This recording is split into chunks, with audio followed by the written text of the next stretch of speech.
პირდაპირ ახლა ამ წამს, სანამ თქვენ კითხულობთ ამ სიტყვებს, თქვენს თავს ზემოდან უყურებს უზარმაზარი პლანეტა, რომელიც იწონის 330 ჯერ მეტს, ვიდრე დედამიწა.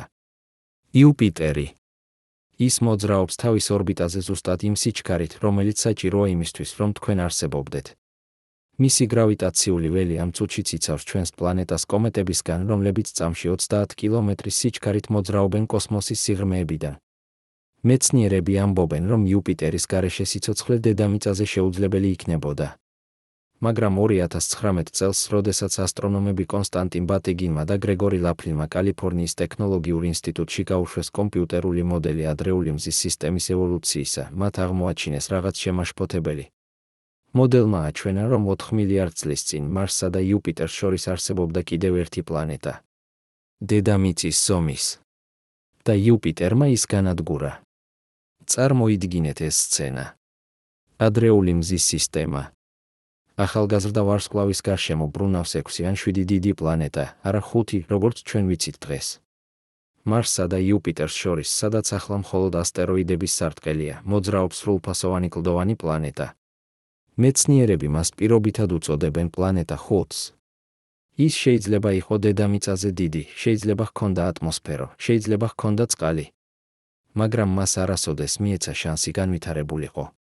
რადგან იუპიტერი ეს გიგანტი, რომელიც ჯერ კიდევ ზრდიდა თავის მასას და მიგრირებდა შიგნით, მზის მიმართულებით, თავისი გრავიტაციული ველით დაიწყო პლანეტა ხუთის ორბიტის დესტაბილიზაცია. წელიწადიდან წელიწადში, მილიონი წლის განმავლობაში, იუპიტერის გავლენა ზრდიდა პლანეტა ხუთის ორბიტის ექსცენტრულობას. სანამ ერთ დღეს, ან 1 მილიონ წელიწადში, პლანეტა ხუთი არ გადაიხარა კრიტიკულ ზონაში.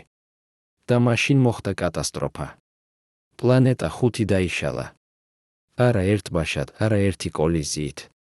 ეს იყო ნელი, გეოლოგიური მასშტაბით სწრაფი, მაგრამ კოსმოსური მასშტაბით თითქმის მყისიერი პროცესი. იუპიტერის გრავიტაციამ პლანეტა ხუთი გადააქცია ასტეროიდების ღრუბლად. ის, რაც ოდესღაც იყო მთლიანი სამყარო, კლდოვანი ზედაპირით, შესაძლოა ვულკანებით და კანიონებით, გახდა მილიარდობით ფრაგმენტი, რომლებიც დღესაც ბრუნავენ მარსსა და იუპიტერს შორის. ჩვენ ვუწოდებთ მათ ასტეროიდების სარტყელს. მაგრამ ეს არის საფლავი. პლანეტის საფლავი, რომელმაც ვერასოდეს იცოდა სიცოცხლე. ახლა წარმოიდგინეთ, რომ ეს იგივე პლანეტა, ეს იგივე იუპიტერი არის ჩვენი დამცველი. ეს არის ერთ-ერთი ყველაზე დიდი პარადოქსი პლანეტარულ მეცნიერებაში. იუპიტერი ერთდროულად არის დედამიწის უდიდესი მფარველი და შესაძლოა ყველაზე საშიში მეზობელი, რომელიც ოდესმე ჰყოლია ჩვენს მზის სისტემას. და ამ პარადოქსის გასაგებად, ჩვენ უნდა დავიწყოთ იქიდან, თუ როგორ მუშაობს გრავიტაცია კოსმოსურ მასშტაბებზე და რატომ არის იუპიტერი არა უბრალოდ დიდი პლანეტა, არამედ გრავიტაციული გიგანტი, რომელიც აკონტროლებს მთელი გარემზის სისტემის დინამიკას. 1996 წელს ასტრონომმა ჯორჯ ვეთერილმა არიზონის უნივერსიტეტში გამოაქვეყნა კვლევა, რომელმაც პირველად დააფიქსირა იუპიტერის როლი, როგორც კომეტების დამრტყმელისა. ვეთერილმა გამოთვალა, რომ იუპიტერის გრავიტაციული ველი 1000 ჯერ ამცირებს იმ კომეტების რაოდენობას, რომლებიც აღწევენ შიდა მზის სისტემამდე, სადაც მდებარეობს დედამიწა. 1000 ჯერ. წარმოიდგინეთ ეს რიცხვი. თუ იუპიტერი არ არსებობდა, დედამიწა ყოველ 100,000 წელიწადში ერთხელ კი არა, ყოველ 100 წელიწადში ერთხელ განიცდიდა კატასტროფულ კომეტის დარტყმას. სიცოცხლე, როგორც ჩვენ ვიცით, უბრალოდ არ ექნებოდა დრო განვითარებისთვის. ყოველი რამდენიმე ათეული ან ასეული წელი მოხდებოდა გლობალური კატაკლიზმი, რომელიც დაანულებდა ევოლუციის პროგრესს. მაგრამ როგორ მუშაობს ეს დაცვა? იუპიტერი არის გაზის გიგანტი, რომლის მასა შეადგენს 1/1000-ს მზის მასისა, მაგრამ 330 ჯერ მეტია დედამიწის მასაზე. ეს მასა ქმნის გრავიტაციულ ველს, რომელიც ვრცელდება მილიონობით კილომეტრზე კოსმოსში. როდესაც კომეტა, რომელიც მოდის ოპერის ღრუბლიდან, მზის სისტემის გარე საზღვრიდან, შემოდის იუპიტერის გავლენის სფეროში, ხდება ერთ-ერთი სამი რამ. პირველი ვარიანტი, იუპიტერის გრავიტაცია ცვლის კომეტის ტრაექტორიას და აგზავნის მას უკან გარე მზის სისტემაში. მეორე ვარიანტი, კომეტა იძენს იმდენ სიჩქარეს, რომ სრულიად ტოვებს მზის სისტემას და გადადის ვარსკვლავთ შორის კოსმოსში. მესამე ვარიანტი, კომეტა ეცემა თავად იუპიტერს. 1994 წელს ასტრონომებმა მთელ მსოფლიოში დააკვირდნენ ზუსტად ასეთ მოვლენას. კომეტა შუმეიკერ-ლევი 9, რომელიც იუპიტერის გრავიტაციამ დაშალა 21 ფრაგმენტად, ერთი კვირის განმავლობაში ეცემოდა პლანეტის ატმოსფეროს. ყოველი დარტყმა ქმნიდა აფეთქებას, რომელიც 1000-ჯერ ძლიერი იყო, ვიდრე მთელი დედამიწის ბირთვული არსენალი. ასტრონომმა ქეროლინ შუმეიკერმა, რომელმაც აღმოაჩინა ეს კომეტა თავის ქმართან, იუჯინ შუმეიკერთან და დევიდ ლევისთან ერთად, მოგვიანებით თქვა: ჩვენ ვნახეთ, რა ხდება, როდესაც კოსმოსური ობიექტი ეჯახება პლანეტას. და ჩვენ გავიგეთ, რომ იუპიტერი აკეთებს ამას ჩვენი ნაცვლად ათასობით წლის განმავლობაში. მაგრამ აქ იწყება პირველი პრობლემა ამ მშვენიერ თეორიაში. 2001 წელს ასტრონომმა ლუკ დონესმა ლონდონის უნივერსიტეტში გამოაქვეყნა კვლევა, რომელმაც დააზუსტა ეთერილის გამოთვლები. დონესმა აჩვენა, რომ იუპიტერი არა მხოლოდ იცავს დედამიწას, არამედ ზოგჯერ აკეთებს საპირისპიროს. იუპიტერის გრავიტაცია ზოგჯერ აჩქარებს კომეტებს და აგზავნის მათ პირდაპირ შიდა მზის სისტემაში, სადაც მდებარეობს დედამიწა. ეს ხდება მაშინ, როდესაც კომეტა გადის იუპიტერის გვერდით სწორი კუთხით და სწორი სიჩქარით. იუპიტერის გრავიტაცია მაშინ მუშაობს, როგორც გრავიტაციული პრაკა, რომელიც ასვრის კომეტას შიგნით მზის მიმართულებით. დონესმა გამოთვალა, რომ დაახლოებით ყოველი მეხუთე კომეტა, რომელიც აღწევს იუპიტერამდე, სწორედ ასე მოქმედებს. ეს ნიშნავს, რომ იუპიტერი არის არა მხოლოდ ფარი, არამედ ზოგჯერ იარაღი, რომელიც ესროლება კომეტებს დედამიწის მიმართულებით. და ახლა დაბრუნდით იმ კომპიუტერულ მოდელზე, რომელიც ბატიგინმა და ლაფლინმა შექმნეს. მათი სიმულაცია აჩვენებს, რომ ადრეულ მზის სისტემაში, როდესაც პლანეტები ჯერ კიდევ ყალიბდებოდნენ და მიგრირებდნენ, იუპიტერი იყო არა სტაბილური დამცველი, არამედ ქაოსის აგენტი. იუპიტერი მოძრაობდა შიგნით, მზის მიმართულებით და მისი გრავიტაცია არღვევდა ყველა პატარა პლანეტის ორბიტას, რომელიც მის გზაზე იყო. ეს პროცესი, რომელსაც მეცნიერები უწოდებენ გრანდ ტაქს, დიდ მიგრაციას, გრძელდებოდა მილიონობით წლის განმავლობაში. და ამ მიგრაციის დროს იუპიტერმა შესაძლოა განადგურა არა ერთი, არამედ რამდენიმე პლანეტა. წარმოიდგინეთ ეს პროცესი ნელი კინოს სახით. 4 მილიარდი წელი უკან. ახალგაზრდა მზის სისტემა. მზის გარშემო ბრუნავს დისკო აირისა და მტვრისა. ამ დისკოში ყალიბდება პლანეტები. პირველად ყალიბდება კლდოვანი პლანეტები ახლოს მზესთან, სადაც ცხელია და მხოლოდ კლდე და მეტალი შეიძლება არსებობდეს. შემდეგ უფრო შორს, სადაც ცივია, ყალიბდება გაზის გიგანტები. იუპიტერი ყალიბდება პირველი. ის იზრდება სწრაფად, ძალიან სწრაფად, რადგან ის მდებარეობს ზონაში, სადაც ბევრია აირი და ყინული. იუპიტერი იზრდება იმდენად დიდად, რომ მისი გრავიტაცია იწყებს გავლენას მთელ დისკოზე. და მაშინ იუპიტერი იწყებს მოძრაობას. ეს არის ერთ-ერთი ყველაზე მნიშვნელოვანი აღმოჩენა თანამედროვე პლანეტარულ მეცნიერებაში. პლანეტები არ რჩებიან იქ, სადაც ყალიბდებიან. ისინი მიგრირებენ. იუპიტერი ამ გიგანტური მასით იწყებს მოძრაობას შიგნით, მზის მიმართულებით. რატომ? რადგან იუპიტერი ურთიერთქმედებს გაზის დისკოსთან. პლანეტა და დისკო ცვლიან ერთმანეთის იმპულსს. დისკო აფერხებს იუპიტერს და იუპიტერი ნელ-ნელა მოძრაობს შიგნით. ეს პროცესი გრძელდება ასობით ათასი წლის განმავლობაში. და ამ დროს იუპიტერი გადის იმ ზონაში, სადაც ყალიბდებოდნენ კლდოვანი პლანეტები.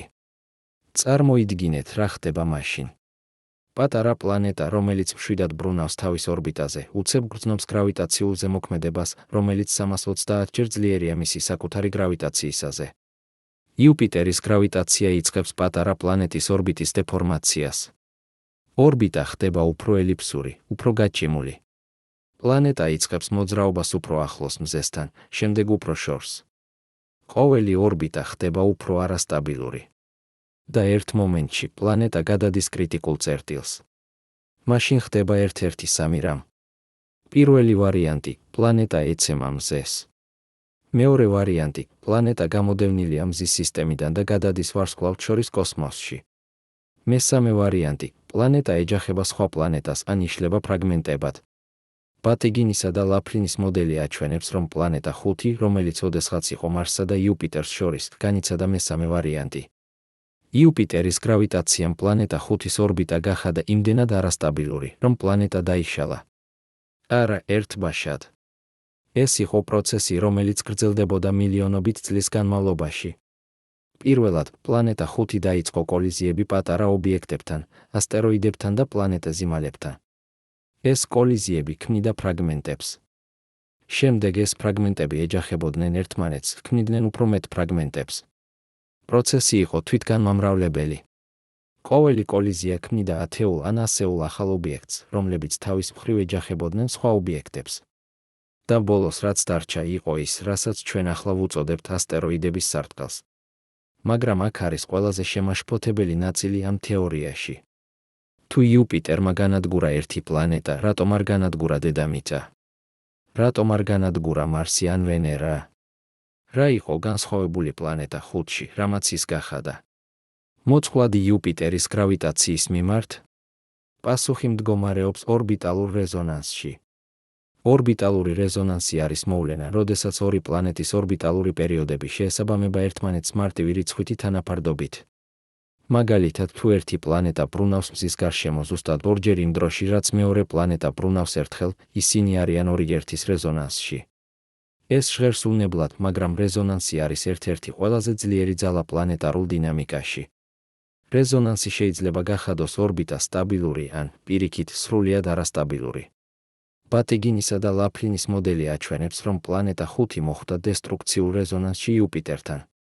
ეს ნიშნავს, რომ ყოველ ჯერზე, როდესაც პლანეტა 5 და იუპიტერი აღმოჩნდებოდნენ გარკვეულ პოზიციებში ერთმანეთის მიმართ, იუპიტერის გრავიტაციული ზემოქმედება იყო მაქსიმალური. და ეს ხდებოდა რეგულარულად, პერიოდულად, ყოველ რამდენიმე 1000 წელიწადში ერთხელ. ყოველი ასეთი რეზონანსული ურთიერთქმედება ამატებდა ენერგიას პლანეტა 5-ის ორბიტაში, გახადა მისი ორბიტა უფრო ელიფსური, უფრო არასტაბილური. ეს იყო როგორც ქანქალა, რომელიც ხდება ყოველ რამდენიმე წელიწადში ერთხელ. ყოველი ქანქალა ამატებს ბზარებს შენობაში. და ბოლოს შენობა ინგრევა. დედამიწა მეორე მხრივ არასოდეს მოხვედრილა ასეთ დესტრუქციულ რეზონანსში იუპიტერთან.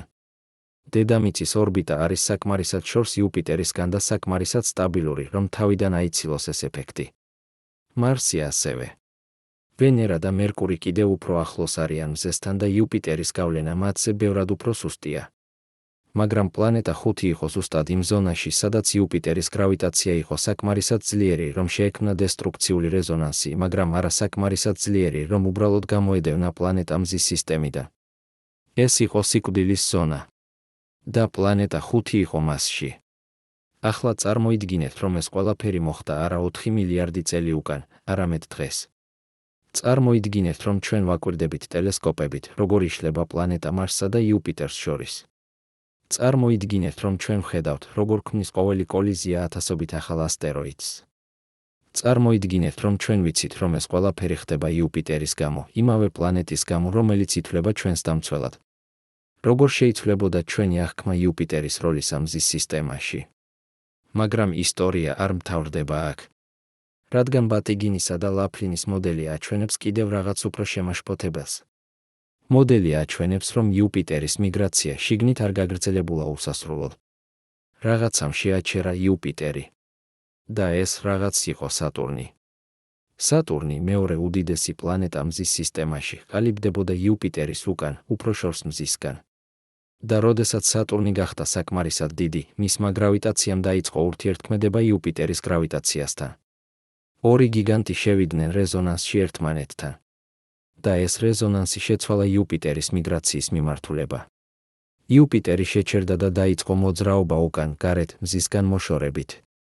ეს პროცესი, რომელსაც მეცნიერები უწოდებენ გრანდ ტაქს, დიდ მიგრაციას, გადაარჩინა შიდა მზის სისტემა. თუ სატურნი არ ყალიბდებოდა, ან თუ სატურნი ყალიბდებოდა ძალიან გვიან, იუპიტერი გააგრძელებდა მოძრაობას შიგნით და განადგურებდა ყველა კლდოვან პლანეტას, მათ შორის დედამიწას. ჩვენ არ არსებობდით.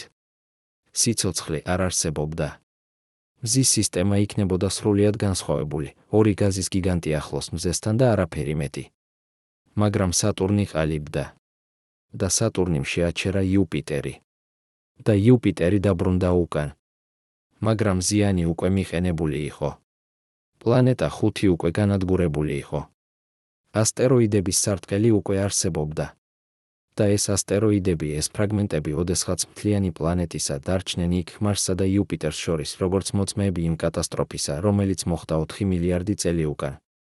და ახლა, ყოველ ჯერზე, როდესაც ასტრონომები აკვირდებიან ასტეროიდების სარტყელს, ისინი ხედავენ არა უბრალოდ კლდეებს კოსმოსში. ისინი ხედავენ საფლავს. პლანეტის საფლავს, რომელმაც ვერასოდეს იცოდა სიცოცხლე, რადგან იუპიტერი, ჩვენი დამცველი, ჩვენი გიგანტი, ჩვენი გრავიტაციული ფარი, მას არ მისცა ეს შანსი. მაგრამ რატომ უნდა ვიზრუნოთ ჩვენ, ადამიანებმა, პლანეტის შესახებ, რომელიც განადგურდა 4 მილიარდი წელი უკან ბევრად ადრე, ვიდრე სიცოცხლე გაჩნდა დედამიწაზე? რატომ არის ეს მნიშვნელოვანი ჩვენთვის, რომლებიც ვცხოვრობთ 2025 წელს? პასუხი მდგომარეობს იმაში, რომ პლანეტა 5-ის ისტორია არის არა მხოლოდ ისტორია წარსულის შესახებ. ეს არის ისტორია მომავლის შესახებ. რადგან იუპიტერი, რომელმაც განადგურა პლანეტა 5, ჯერ კიდევ არის აქ. ჯერ კიდევ ბრუნავს თავის ორბიტაზე. ჯერ კიდევ ახდენს გავლენას ყველა ობიექტზე მზის სისტემაში. და ჩვენ დედამიწაზე ვართ ამ გავლენის ქვეშ. ყოველ დღე, ყოველ საათს, ყოველ წამს იუპიტერის გრავიტაცია ცვლის ასტეროიდების ორბიტებს. ზოგიერთ ასტეროიდს იუპიტერი აგზავნის შორს გარე მზის სისტემაში. ზოგიერთ ასტეროიდს იუპიტერი აგზავნის შიგნით დედამიწის მიმართულებით. და ჩვენ არ ვიცით, რომელი ასტეროიდი მოვა შემდეგ. ჩვენ არ ვიცით, როდის მოხდება შემდეგი დიდი დარტყმა. ჩვენ ვიცით მხოლოდ ის, რომ იუპიტერი, ჩვენი დამცველი და ჩვენი პოტენციური მტერი, აგრძელებს თავის გრავიტაციულ ცეკვას და ჩვენ, პატარა პლანეტაზე, შიდა მზის სისტემაში, ვართ ამ ცეკვის ნაწილი. მაგრამ რამდენად კარგად ვიცით ეს ყველაფერი? რამდენად დარწმუნებულები არიან მეცნიერები, რომ პლანეტა 5 რეალურად არსებობდა? და რა მტკიცებულება გვაქვს გარდა კომპიუტერული მოდელებისა? პასუხი იწყება ასტეროიდების შემადგენლობით. 2015 წელს ჯგუფმა ასტრონომებისა მასაჩუსეტსის ტექნოლოგიურ ინსტიტუტიდან ფრანჩესკა დემეოს ხელმძღვანელობით დაასრულა ყველაზე დეტალური სპექტროსკოპიული კვლევა ასტეროიდების სარტყლისა. ისინი შეისწავლიდნენ არა ათეულ ან ასეულ, არამედ 1956 ასტეროიდს. ყოველი ასტეროიდისთვის ისინი იღებდნენ სპექტრს, ანუ იმ სინათლის ანალიზს, რომელსაც ასტეროიდი ასახავს მზისგან. სპექტრი გვიჩვენებს, თუ რა მინერალებისგან შედგება ასტეროიდის ზედაპირი. და დემეოს გუნდმა აღმოაჩინა რაღაც გასაოცარი. ასტეროიდები არ არიან ერთგვაროვანი. ისინი არ შედგებიან ერთი ტიპის კლდისგან. პირიქით, ასტეროიდების სარტყელი შეიცავს მინიმუმ 4 სრულიად განსხვავებულ ტიპს ასტეროიდებისა, რომლებიც განლაგებულია კონცენტრული ზონებით, როგორც ხახუნის რგოლები. შიდა ზონაში, ახლოს მარსთან, დომინირებს E-ტიპის ასტეროიდები, რომლებიც შედგებიან ენსტატიტისგან, მაღალტემპერატურული მინერალისგან. შემდეგ მოდის S-ტიპის ასტეროიდების ზონა, სილიკატური ასტეროიდები, რომლებიც მსგავსია დედამიწის კლდოვანი მასალისა. კიდევ უფრო შორს არის M-ტიპის ასტეროიდები, მეტალური ასტეროიდები, რომლებიც შედგებიან ძირითადად რკინისა და ნიკელისგან. და ბოლოს გარე ზონაში, ახლოს იუპიტერთან, არის C-ტიპის ასტეროიდები, ნახშირბადიანი ასტეროიდები, რომლებიც შეიცავენ ორგანულ მოლეკულებს და წყალს. ეს განაწილება არ არის შემთხვევითი. ეს არის ზუსტად ის განაწილება, რომელსაც ჩვენ ველით, თუ ასტეროიდები არიან ფრაგმენტები დიდი პლანეტისა, რომელიც ჰქონდა დიფერენცირებული სტრუქტურა. წარმოიდგინეთ, როგორ ყალიბდება პლანეტა. თავიდან ეს არის უბრალოდ დიდი გროვა კლდისა და მტვრისა. მაგრამ როდესაც ეს გროვა ხდება საკმარისად დიდი, იწყება გრავიტაციული კომპრესია. პლანეტის ცენტრში წნევა და ტემპერატურა იზრდება. მასალა იწყებს დნობას. და მაშინ ხდება დიფერენციაცია. მძიმე ელემენტები, როგორიცაა რკინა და ნიკელი, ეშვებიან ცენტრში და ქმნიან მეტალურ ბირთვს. მსუბუქი სილიკატები რჩებიან ზემოთ და ქმნიან მანტიას. ყველაზე მსუბუქი მასალა ქმნის ქერქს. ეს არის ზუსტად ის სტრუქტურა, რომელიც აქვს დედამიწას, რკინის ბირთვის სილიკატური მანტია, კლდოვანი ქერქი. და ახლა წარმოიდგინეთ, რომ ეს პლანეტა იშლება. რა მოხდება? ბირთვი დაიშლება მეტალურ ფრაგმენტებად. მანტია დაიშლება სილიკატურ ფრაგმენტებად. ქერქი დაიშლება კლდოვან ფრაგმენტებად. და ეს ფრაგმენტები დარჩებიან იქ, სადაც პლანეტა იყო, მაგრამ ისინი განაწილდებიან ზონებად, რადგან განსხვავებული მასალები აქვთ განსხვავებულ ორბიტალურ თვისებებს. ეს არის ზუსტად ის, რასაც დემეოს გუნდი დაინახა ასტეროიდების სარტყელში.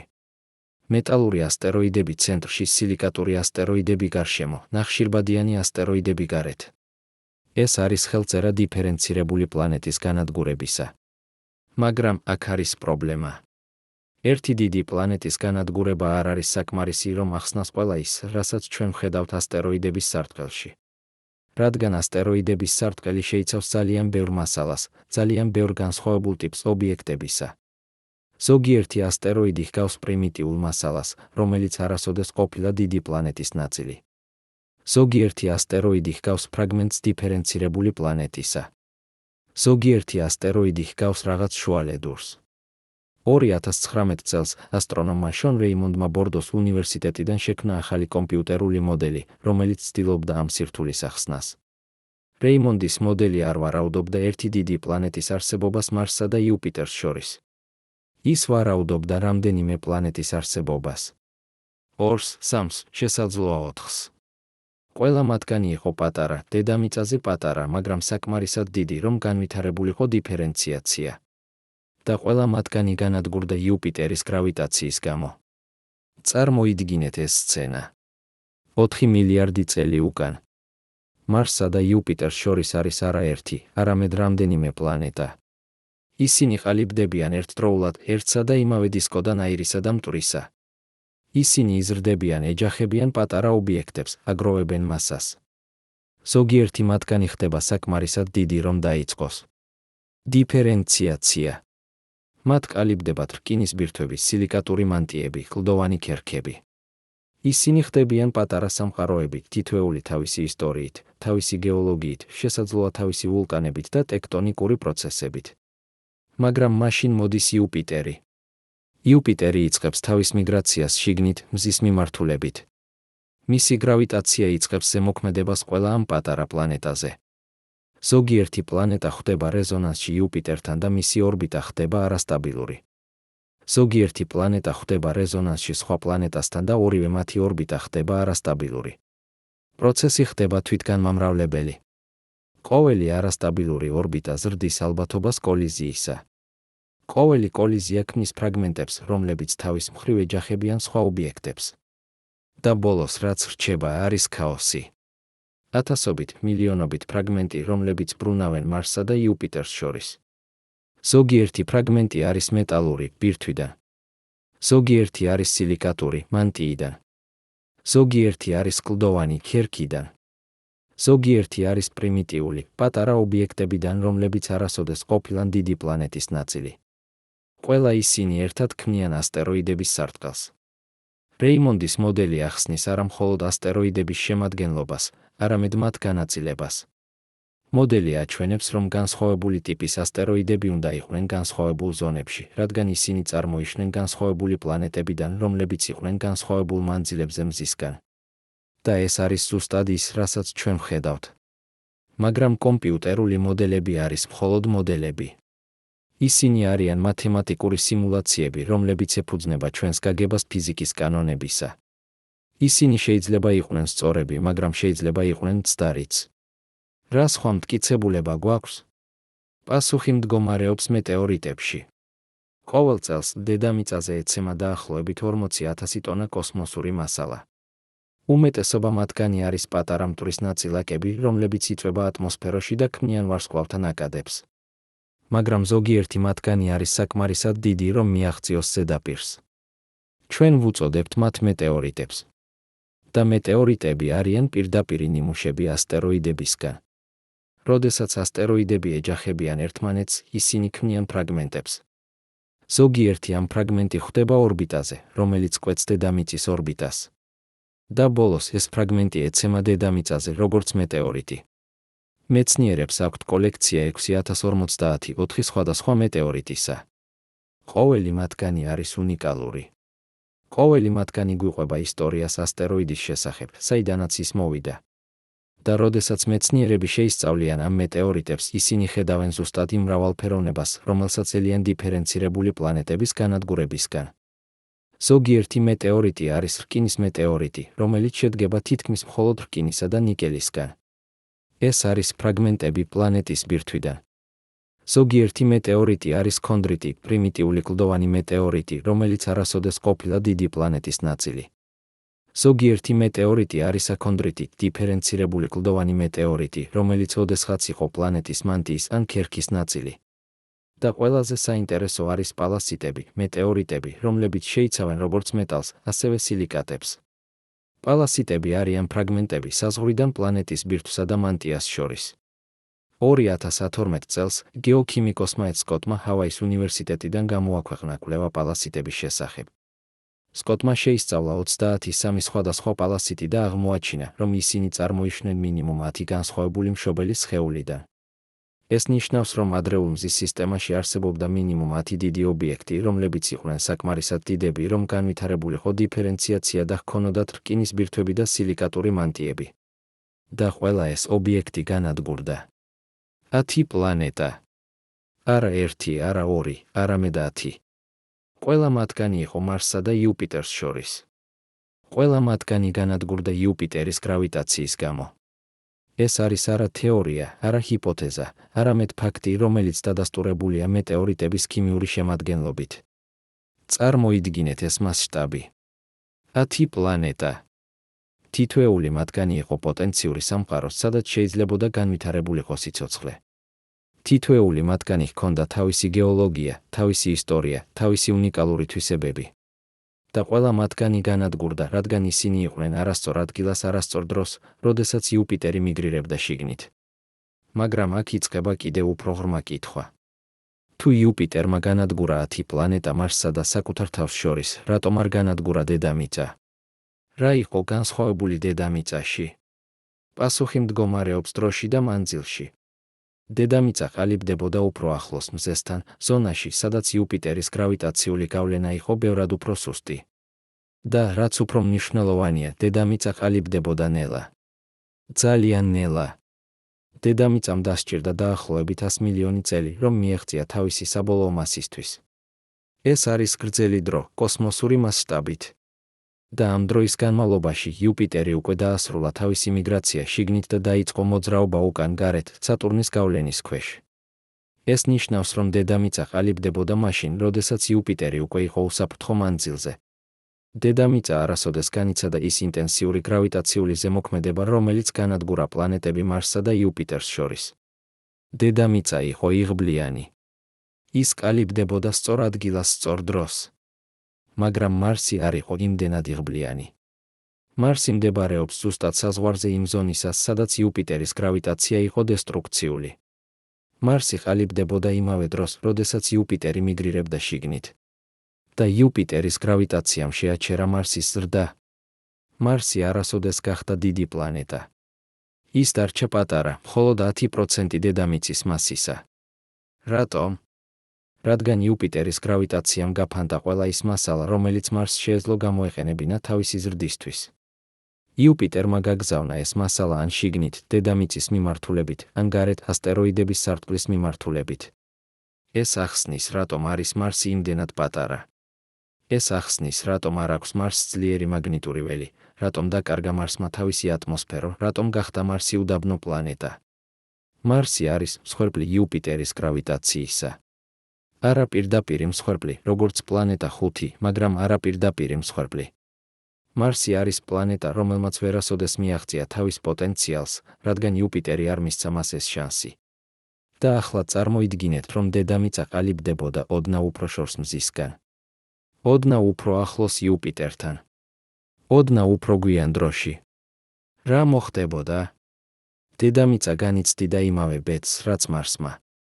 ან უარესს იმავე ბედს, რაც პლანეტა 5-მა. ჩვენ არ არსებობდით. სიცოცხლე არ არსებობდა.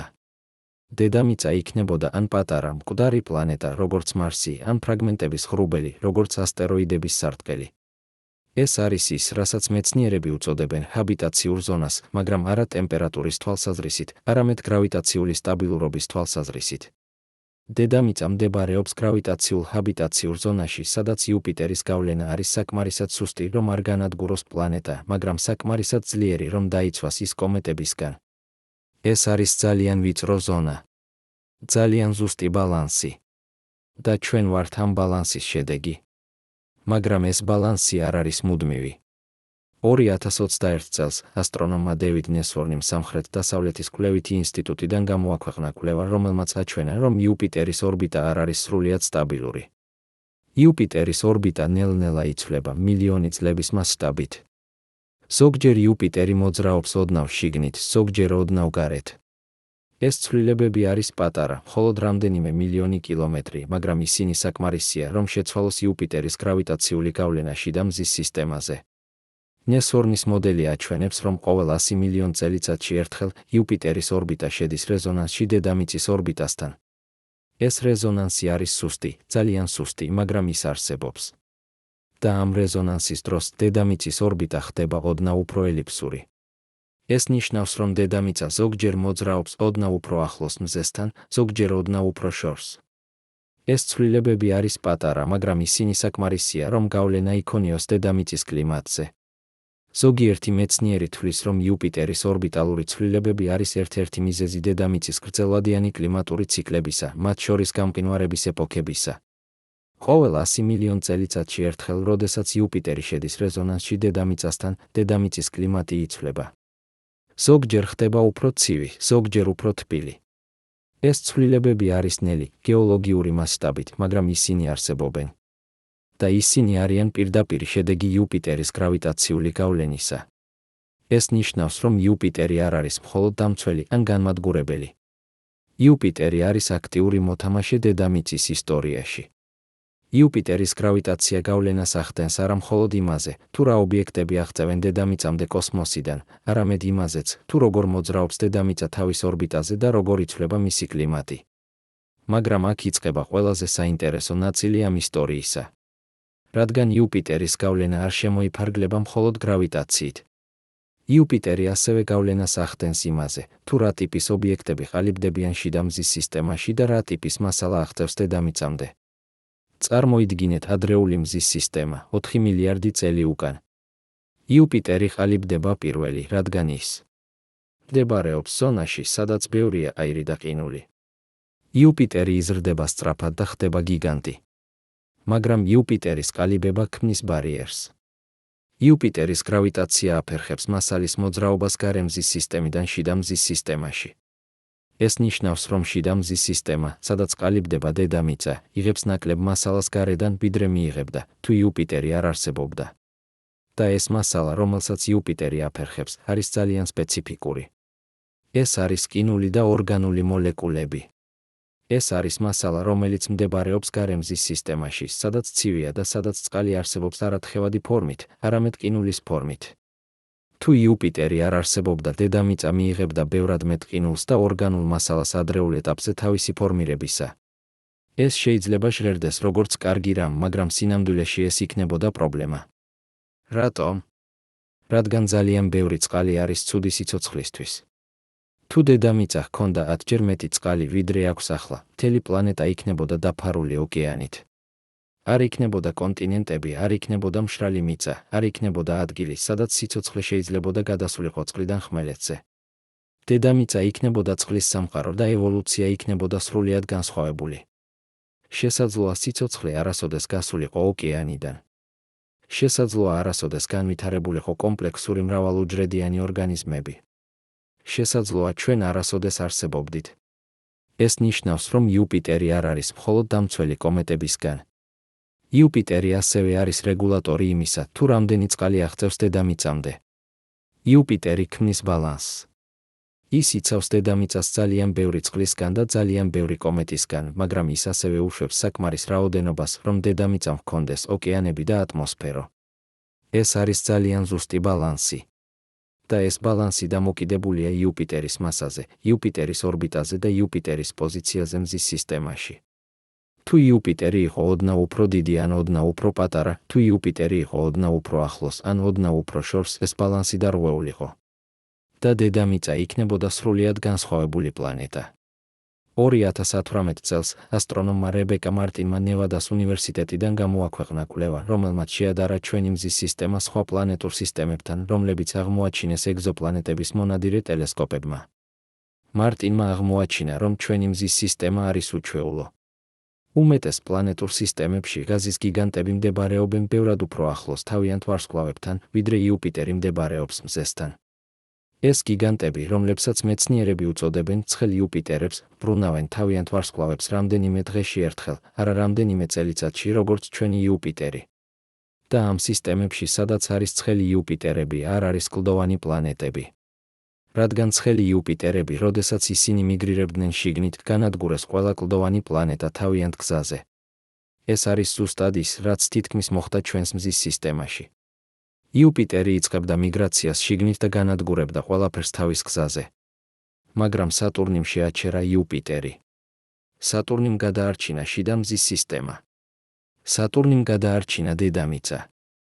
ეს ნიშნავს, რომ ჩვენი არსებობა დამოკიდებულია არა მხოლოდ იუპიტერზე, არამედ სატურნზეც. ჩვენი არსებობა დამოკიდებულია იმაზე, რომ ორი გიგანტი, იუპიტერი და სატურნი, შევიდნენ რეზონანსში ერთმანეთთან ზუსტად სწორ დროს.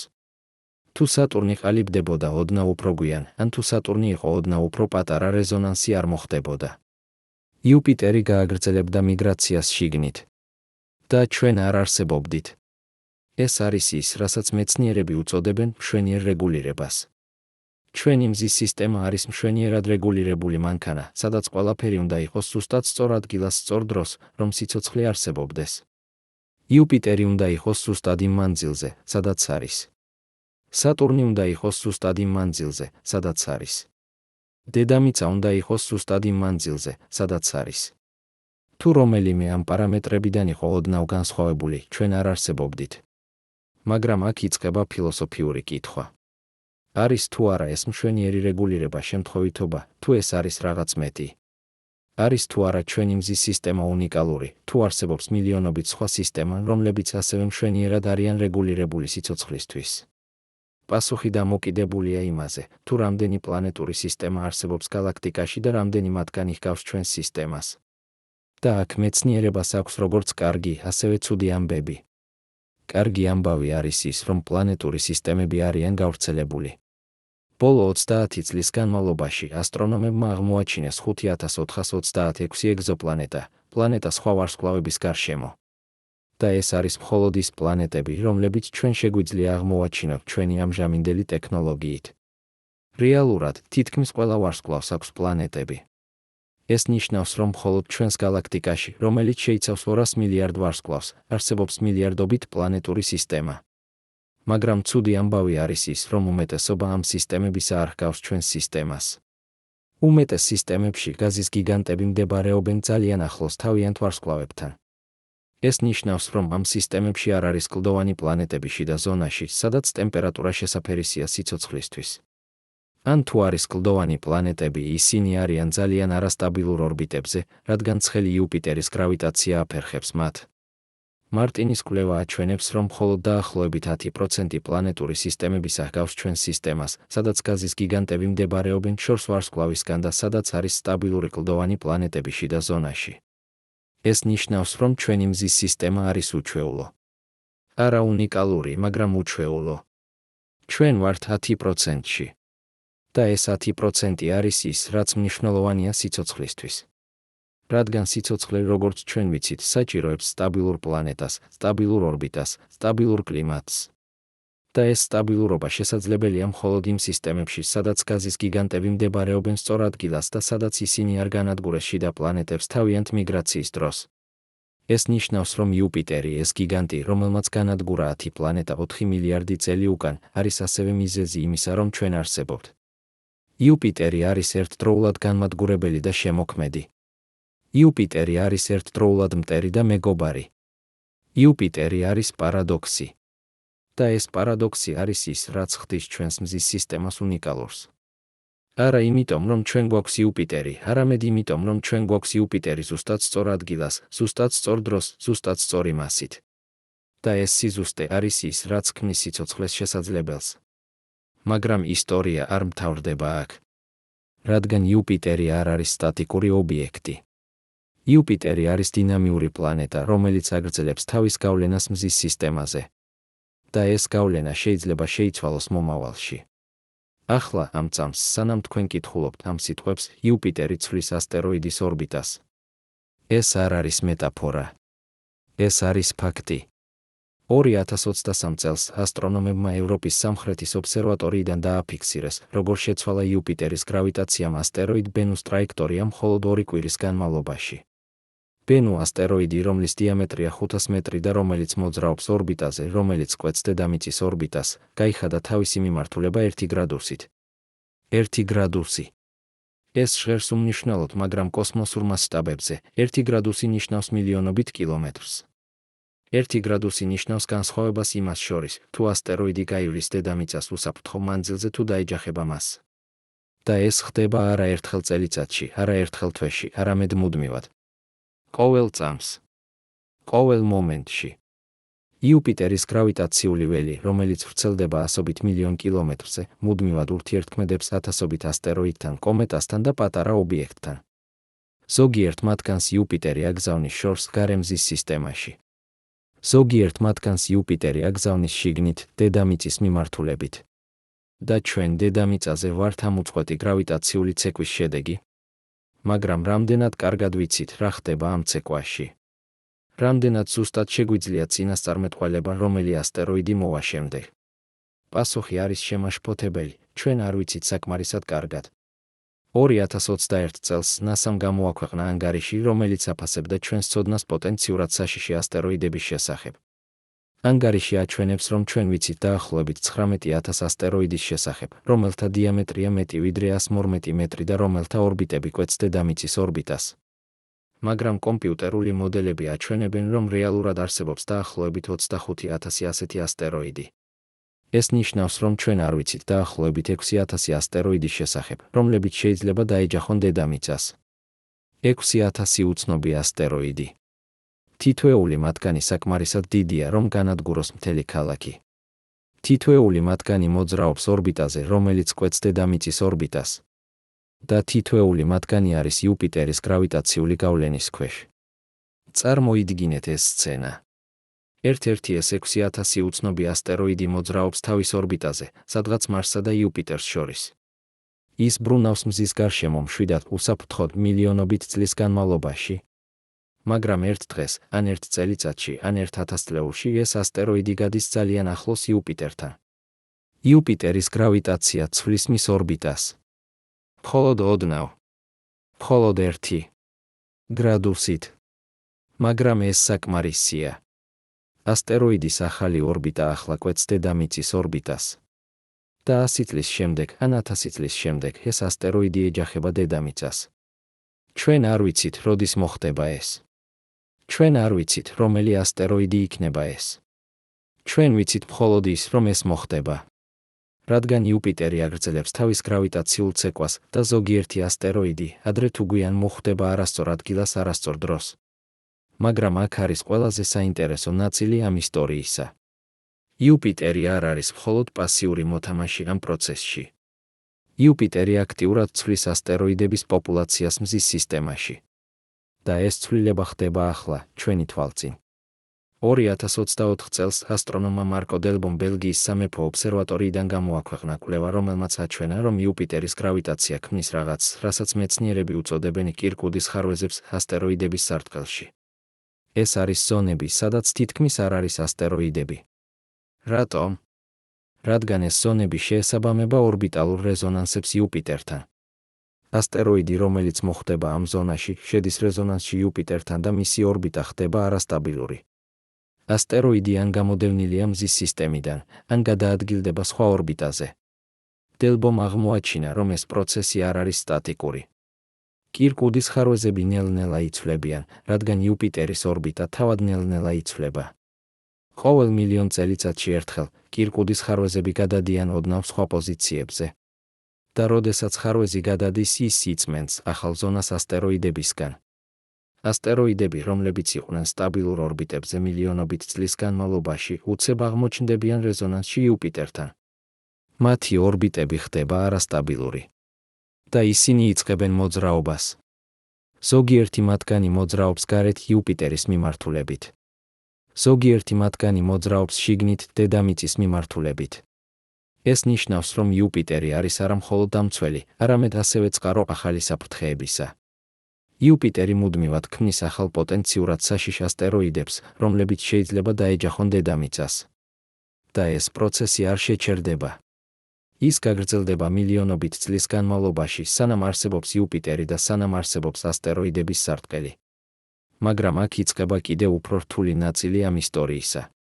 რადგან იუპიტერის გავლენა არ შემოიფარგლება მხოლოდ ასტეროიდებით. იუპიტერი ასევე გავლენას ახდენს კომეტებზე. და კომეტები არიან ბევრად უფრო საშიში ვიდრე ასტეროიდები. რატომ? რადგან კომეტები მოდიან გარედან, ოპერის ღრუბლიდან, მზის სისტემის გარე საზღვრიდან. ისინი მოძრაობენ ძალიან სწრაფად, ზოგჯერ 40 ან 55 კილომეტრს წამში. და ისინი არიან თითქმის შეუმჩნეველი, სანამ არ მოახლოვდებიან მზეს და არ დაიწყებენ აორთქლებას, ქმნიდნენ კუდს. ეს ნიშნავს, რომ ჩვენ ვიცით კომეტის შესახებ მხოლოდ რამდენიმე თვით ადრე, ვიდრე ის მიაღწევს დედამიწამდე. ეს არის ძალიან მცირე დრო, რომ მოვემზადოთ ან გავაკეთოთ რამე. და იუპიტერი არის ის, რაც აკონტროლებს, რამდენი კომეტა აღწევს შიდა მზის სისტემამდე. 2022 წელს ასტრონომმა ლუკ დონესმა, იგივე მეცნიერმა, რომელმაც 2001 წელს აჩვენა, რომ იუპიტერი ზოგჯერ აჩქარებს კომეტებს დედამიწის მიმართულებით, გამოაქვეყნა ახალი კვლევა. ამ კვლევაში დონესმა გამოთვალა, რომ იუპიტერის გრავიტაციული გავლენა კომეტებზე იცვლება დროთა განმავლობაში. ზოგჯერ იუპიტერი უფრო ეფექტურად იცავს დედამიწას კომეტებისგან, ზოგჯერ ნაკლებად ეფექტურად. ეს დამოკიდებულია იუპიტერის ორბიტის ფორმაზე, რომელიც ნელ-ნელა იცვლება სატურნის და სხვა პლანეტების გავლენის ქვეშ. დონესმა აღმოაჩინა, რომ ახლა 2025 წელს ჩვენ ვართ პერიოდში, როდესაც იუპიტერის დამცავი ეფექტი არის ოდნავ უფრო სუსტი, ვიდრე იყო 10 მილიონი წელი უკან. ეს არ ნიშნავს, რომ იუპიტერი აღარ იცავს ჩვენ. ეს ნიშნავს, რომ იუპიტერი იცავს ჩვენ ოდნავ ნაკლებად ეფექტურად. და ეს ოდნავ ნიშნავს, რომ ყოველ 100,000 წელიწადში ერთხელ ჩვენ ველით არა ერთ დიდ კომეტის დარტყმას, არამედ 1,1 და 1/10 დიდ კომეტის დარტყმას. 1/10 მეტი. ეს ჟღერს უმნიშვნელოდ, მაგრამ კოსმოსურ მასშტაბებზე ეს არის განსხვავება სიცოცხლესა და გადაშენებას შორის. მაგრამ აქ არის ყველაზე შემაშფოთებელი ნაწილი დონესის კვლევისა. დონესმა აჩვენა, რომ იუპიტერის დამცავი ეფექტი არ მხოლოდ იცვლება, არამედ ის შეიძლება შეიცვალოს დრამატულად, თუ იუპიტერის ორბიტა შეიცვლება საკმარისად ძლიერად. და ეს შეიძლება მოხდეს, თუ რაიმე დიდი მოვლენა მოხდება გარემზის სისტემაში. მაგალითად, თუ ახლოს გაივლის სხვა ვარსკვლავი. ან თუ რაიმე დიდი ობიექტი შემოვა ოპერის ღრუბლიდან. ან თუ ერთ-ერთი გარე პლანეტა, ურანი ან ნეპტუნი, შეიცვლის თავის ორბიტას რაიმე მიზეზით. ნებისმიერი ამ მოვლენებიდან შეიძლება შეცვალოს იუპიტერის ორბიტა. და თუ იუპიტერის ორბიტა შეიცვლება მისი დამცავი ეფექტი.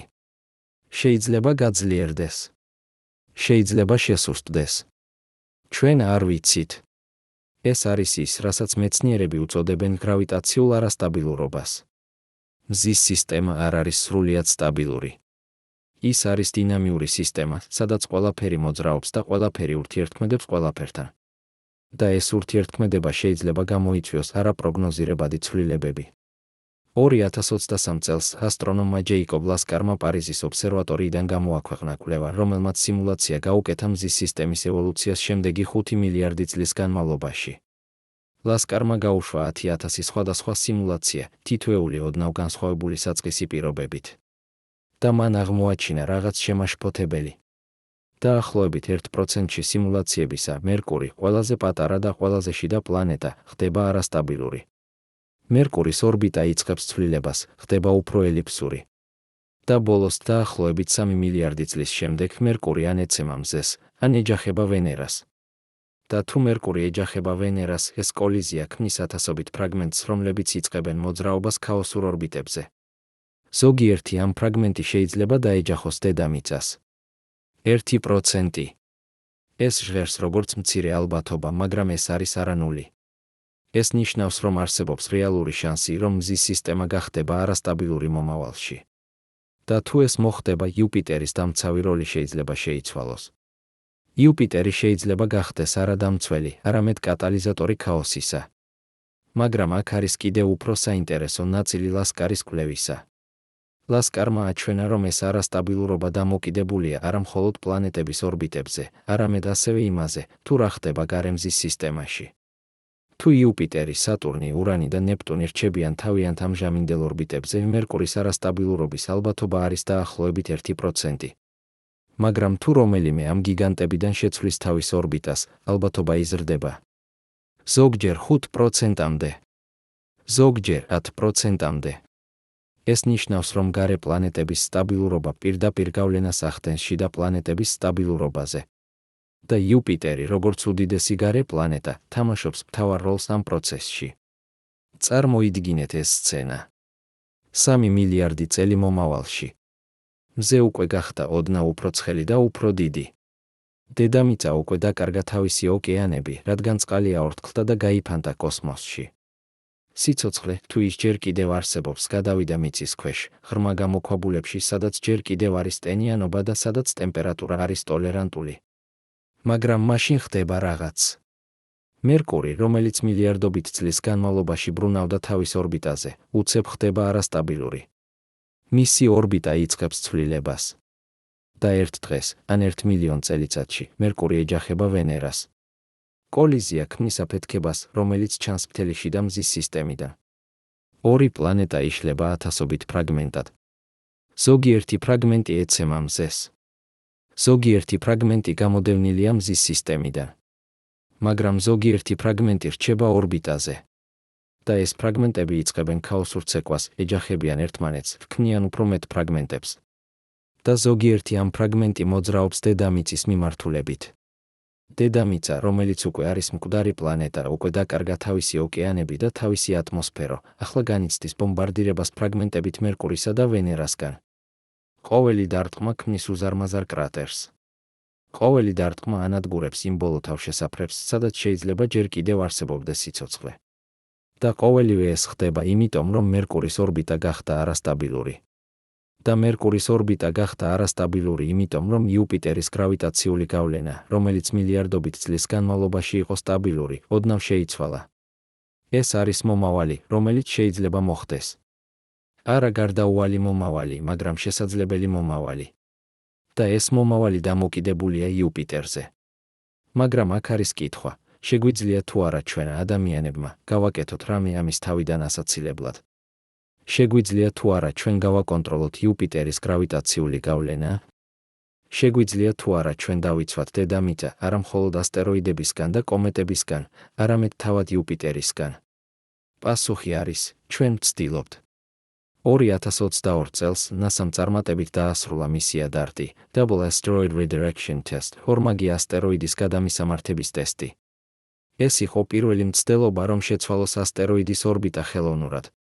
ხომალდი DART, რომელიც იწონიდა 600,000 კილოგრამს, დაეჯახა ასტეროიდ დიმორფოს, რომლის დიამეტრია 170 მეტრი, სიჩქარით 6 კილომეტრი წამში. კოლიზიამ შეცვალა დიმორფოსის ორბიტა 32 წუთით. 32 წუთი. ეს ჟღერს უმნიშვნელოდ, მაგრამ ეს იყო მტკიცებულება იმისა, რომ ჩვენ შეგვიძლია შევცვალოთ ასტეროიდის ტრაექტორია. მაგრამ დიმორფოსი იყო პატარა ასტეროიდი. 170 მეტრი. წარმოიდგინეთ, რომ ჩვენ უნდა შევცვალოთ ორბიტა ასტეროიდისა, რომლის დიამეტრია 1 კილომეტრი. ან 10 კილომეტრი. ან 100 კილომეტრი. რამდენი ხომალდი DART დაგვჭირდება? 100. 1000. 10,000. და რაც უფრო მნიშვნელოვანია, რამდენი დრო დაგვჭირდება? რადგან ასტეროიდის ორბიტის შეცვლა არ არის მყისიერი პროცესი. ჩვენ უნდა გავაგზავნოთ ხომალდი, რომელიც მიაღწევს ასტეროიდს, დაეჯახება მას და შემდეგ დავაკვირდეთ, როგორ იცვლება ორბიტა. ეს პროცესი შეიძლება გაგრძელდეს წლების ან 10 წლეულების განმავლობაში. და თუ ჩვენ აღმოვაჩენთ ასტეროიდს, რომელიც მოძრაობს დედამიწის მიმართულებით, მხოლოდ რამდენიმე წლით ადრე, ვიდრე ის დაეჯახება ჩვენ არ გვექნება საკმარისი დრო, რომ გავაკეთოთ რამე. ეს არის ის, რასაც მეცნიერები უწოდებენ გამაფრთხილებელ დროს. გამაფრთხილებელი დრო არის ის დრო, რომელიც გვაქვს იმ მომენტიდან, როდესაც ჩვენ აღმოვაჩენთ საშიშ ობიექტს იმ მომენტამდე, როდესაც ეს ობიექტი დაეჯახება დედამიწას. ასტეროიდებისთვის გამაფრთხილებელი დრო შეიძლება იყოს 10 წლეულები. ჩვენ ვხედავთ ასტეროიდებს ტელესკოპებით, ვთვლით მათ ორბიტებს, ვწინასწარმეტყველებთ, სად იქნებიან ისინი 10 ან 20 წლის შემდეგ. მაგრამ კომეტებისთვის გამაფრთხილებელი დრო შეიძლება იყოს მხოლოდ თვეები. ჩვენ ვხედავთ კომეტას მხოლოდ მაშინ, როდესაც ის უკვე შემოვიდა შიდა მზის სისტემაში და დაიწყო აორთქლება. და თუ კომეტა მოძრაობს პირდაპირ დედამიწის მიმართულებით, ჩვენ არ გვექნება საკმარისი დრო, რომ გავაგზავნოთ ხომალდი, დავეჯახოთ მას და შევცვალოთ მისი ტრაექტორია. ჩვენ მხოლოდ შეგვიძლია ვუყუროთ, როგორ მოდის კომეტა. ეს არის ის, რასაც მეცნიერები უწოდებენ კომეტის პრობლემას. კომეტები არიან ბევრად უფრო საშიში ვიდრე ასტეროიდები, რადგან ისინი მოდიან უეცრად და ჩვენ არ გვაქვს საკმარისი დრო რეაგირებისთვის. და იუპიტერი არის ის, რაც აკონტროლებს, რამდენი კომეტა მოდის შიდა მზის სისტემაში. ეს ნიშნავს, რომ ჩვენი უსაფრთხოება დამოკიდებულია არა მხოლოდ ჩვენს ტექნოლოგიაზე, არამედ ასევე იუპიტერის გრავიტაციულ ქცევაზე. და ჩვენ არ შეგვიძლია გავაკონტროლოთ იუპიტერი. ჩვენ მხოლოდ შეგვიძლია დავაკვირდეთ მას და ვიმედოვნოთ, რომ ის გააგრძელებს თავის დამცავ როლს. მაგრამ აქ არის კიდევ ერთი ასპექტი ამ ისტორიისა, რომელიც ხშირად იგნორირებულია. იუპიტერი არ არის მხოლოდ გრავიტაციული ობიექტი. იუპიტერი არის ასევე მაგნიტური ობიექტი. და იუპიტერის მაგნიტური ველი არის ყველაზე ძლიერი მაგნიტური ველი მზის სისტემაში, გარდა მზის მაგნიტური ველისა. იუპიტერის მაგნიტური ველი ვრცელდება მილიონობით კილომეტრზე კოსმოსში. ეს ველი იცავს იუპიტერს მზის ქარისგან, ნაკადისგან დამუხტული ნაწილაკებისა, რომლებიც მოდის მზიდან. მაგრამ ეს ველი ასევე ურთიერთქმედებს დედამიწის მაგნიტურ ველთან. და ეს ურთიერთქმედება შეიძლება იქონიოს გავლენა დედამიწის კლიმატზე და ატმოსფეროზე. 2023 წელს ფიზიკოსმა ჯონ ჰეილმა ლონდონის იმპერიულ კოლეჯიდან გამოაქვეყნა კვლევა, რომელმაც აჩვენა, რომ იუპიტერის მაგნიტური ველი ზოგჯერ ურთიერთქმედებს დედამიწის მაგნიტოსფეროსთან. ეს ურთიერთქმედება ხდება მაშინ, როდესაც იუპიტერი, დედამიწა და მზე არიან გარკვეულ პოზიციებში ერთმანეთის მიმართ. ჰეილმა აღმოაჩინა, რომ ამ დროს დედამიწის მაგნიტოსფერო ხდება ოდნავ უფრო სუსტი. ეს არ ნიშნავს, რომ დედამიწა კარგავს თავის დაცვას მზის ქარისგან. ეს ნიშნავს, რომ დაცვა ხდება ოდნავ ნაკლებად ეფექტური. და ეს ოდნავ შეიძლება იქონიოს გავლენა დედამიწის ატმოსფეროზე. მაგნიტოსფერო იცავს ატმოსფეროს მზის ქარისგან, რომელიც წინააღმდეგ შემთხვევაში აორთქლებდა ატმოსფეროს კოსმოსში. თუ მაგნიტოსფერო ხდება სუსტი, ატმოსფერო კარგავს მეტ მასას. ეს პროცესი არის ძალიან ნელი, გეოლოგიური მასშტაბით, მაგრამ ის არსებობს. ჰეილის კვლევა აჩვენებს, რომ იუპიტერის გავლენა დედამიწაზე არ შემოიფარგლება მხოლოდ გრავიტაციით. იუპიტერი ასევე გავლენას ახდენს დედამიწის მაგნიტურ ველზე, ატმოსფეროზე და შესაძლოა კლიმატზე. ეს გავლენა არის სუსტი, ძალიან სუსტი, მაგრამ ის არსებობს. და ის არის კიდევ ერთი გზა, რომლითაც იუპიტერი აკონტროლებს დედამიწის ბედს. წარმოიდგინეთ ეს სცენა. მილიარდი წელი მომავალში. მზე გახდა ბევრად უფრო ცხელი. დედამიწა კარგავს თავის ოკეანებს. ატმოსფერო ხდება უფრო თხელი. მაგნიტოსფერო ხდება უფრო სუსტი. და მაშინ ერთ დღეს იუპიტერი, დედამიწა და მზე აღმოჩნდებიან ზუსტად იმ პოზიციებში, როდესაც იუპიტერის მაგნიტური ველი ურთიერთქმედებს დედამიწის მაგნიტოსფეროსთან. დედამიწის მაგნიტოსფერო ხდება ოდნავ უფრო სუსტი. მზის ქარი იწყებს უფრო ინტენსიურად აორთქლებას ატმოსფეროს. პროცესი ხდება თვითგანმამრავლებელი. რაც უფრო თხელი ხდება ატმოსფერო, მით უფრო სუსტი ხდება მაგნიტოსფერო. რაც უფრო სუსტი ხდება მაგნიტოსფერო, მით უფრო სწრაფად კარგავს დედამიწა თავის ატმოსფეროს. და ბოლოს დედამიწა ხდება როგორც მარსი. მკვდარი პლანეტა, თხელი ატმოსფეროთი, სუსტი მაგნიტური ველით, უდაბნო ზედაპირით. და ყოველივე ეს იწყება იმით, რომ იუპიტერის მაგნიტური ველი ოდნავ ურთიერთქმედებს დედამიწის მაგნიტოსფეროსთან. ეს არის მომავალი, რომელიც შეიძლება მოხდეს. არა გარდაუვალი, მაგრამ შესაძლებელი. და ეს მომავალი დამოკიდებულია იუპიტერზე. მაგრამ აქ არის ყველაზე საინტერესო კითხვა ამ მთელ ისტორიაში. თუ იუპიტერი არის ერთდროულად დამცველი და პოტენციური საფრთხე, თუ იუპიტერი არის ერთდროულად მიზეზი იმისა, რომ ჩვენ არსებობთ და პოტენციური მიზეზი იმისა, რომ ჩვენ შეიძლება აღარ ვარსებობდეთ მომავალში, მაშინ როგორ უნდა ვუყუროთ ჩვენ იუპიტერს? როგორ უნდა ვაფასოთ მისი როლი? პასუხი დამოკიდებულია იმაზე, თუ როგორ ვუყურებთ ჩვენ დროს და მასშტაბს. თუ ჩვენ ვუყურებთ მოკლე დროის მასშტაბს, ათწლეულებს ან საუკუნეებს, იუპიტერი არის ჩვენი დამცველი. ის იცავს ჩვენ კომეტებისგან და ასტეროიდებისგან. ის ქმნის სტაბილურობას შიდა მზის სისტემაში. ის აკონტროლებს, რამდენი წყალი აღწევს დედამიწამდე. ის არის მიზეზი იმისა, რომ სიცოცხლე შეძლო განვითარება დედამიწაზე. მაგრამ თუ ჩვენ ვუყურებთ გრძელი დროის მასშტაბს, მილიონობით ან მილიარდობით წლებს, იუპიტერი არის ასევე პოტენციური საფრთხე. ის განადგურა 10 პლანეტა 4 მილიარდი წელი უკან. ის შეაჩერა მარსის ზრდა. ის ქმნის არასტაბილურობას ასტეროიდების სარტყელში. ის შეიძლება შეცვალოს დედამიწის ორბიტა მომავალში. ის შეიძლება გახდეს კატალიზატორი ქაოსისა, რომელიც განადგურებს შიდა მზის სისტემას. ეს არის პარადოქსი იუპიტერისა. და ეს პარადოქსი არის ასევე პარადოქსი ჩვენი არსებობისა.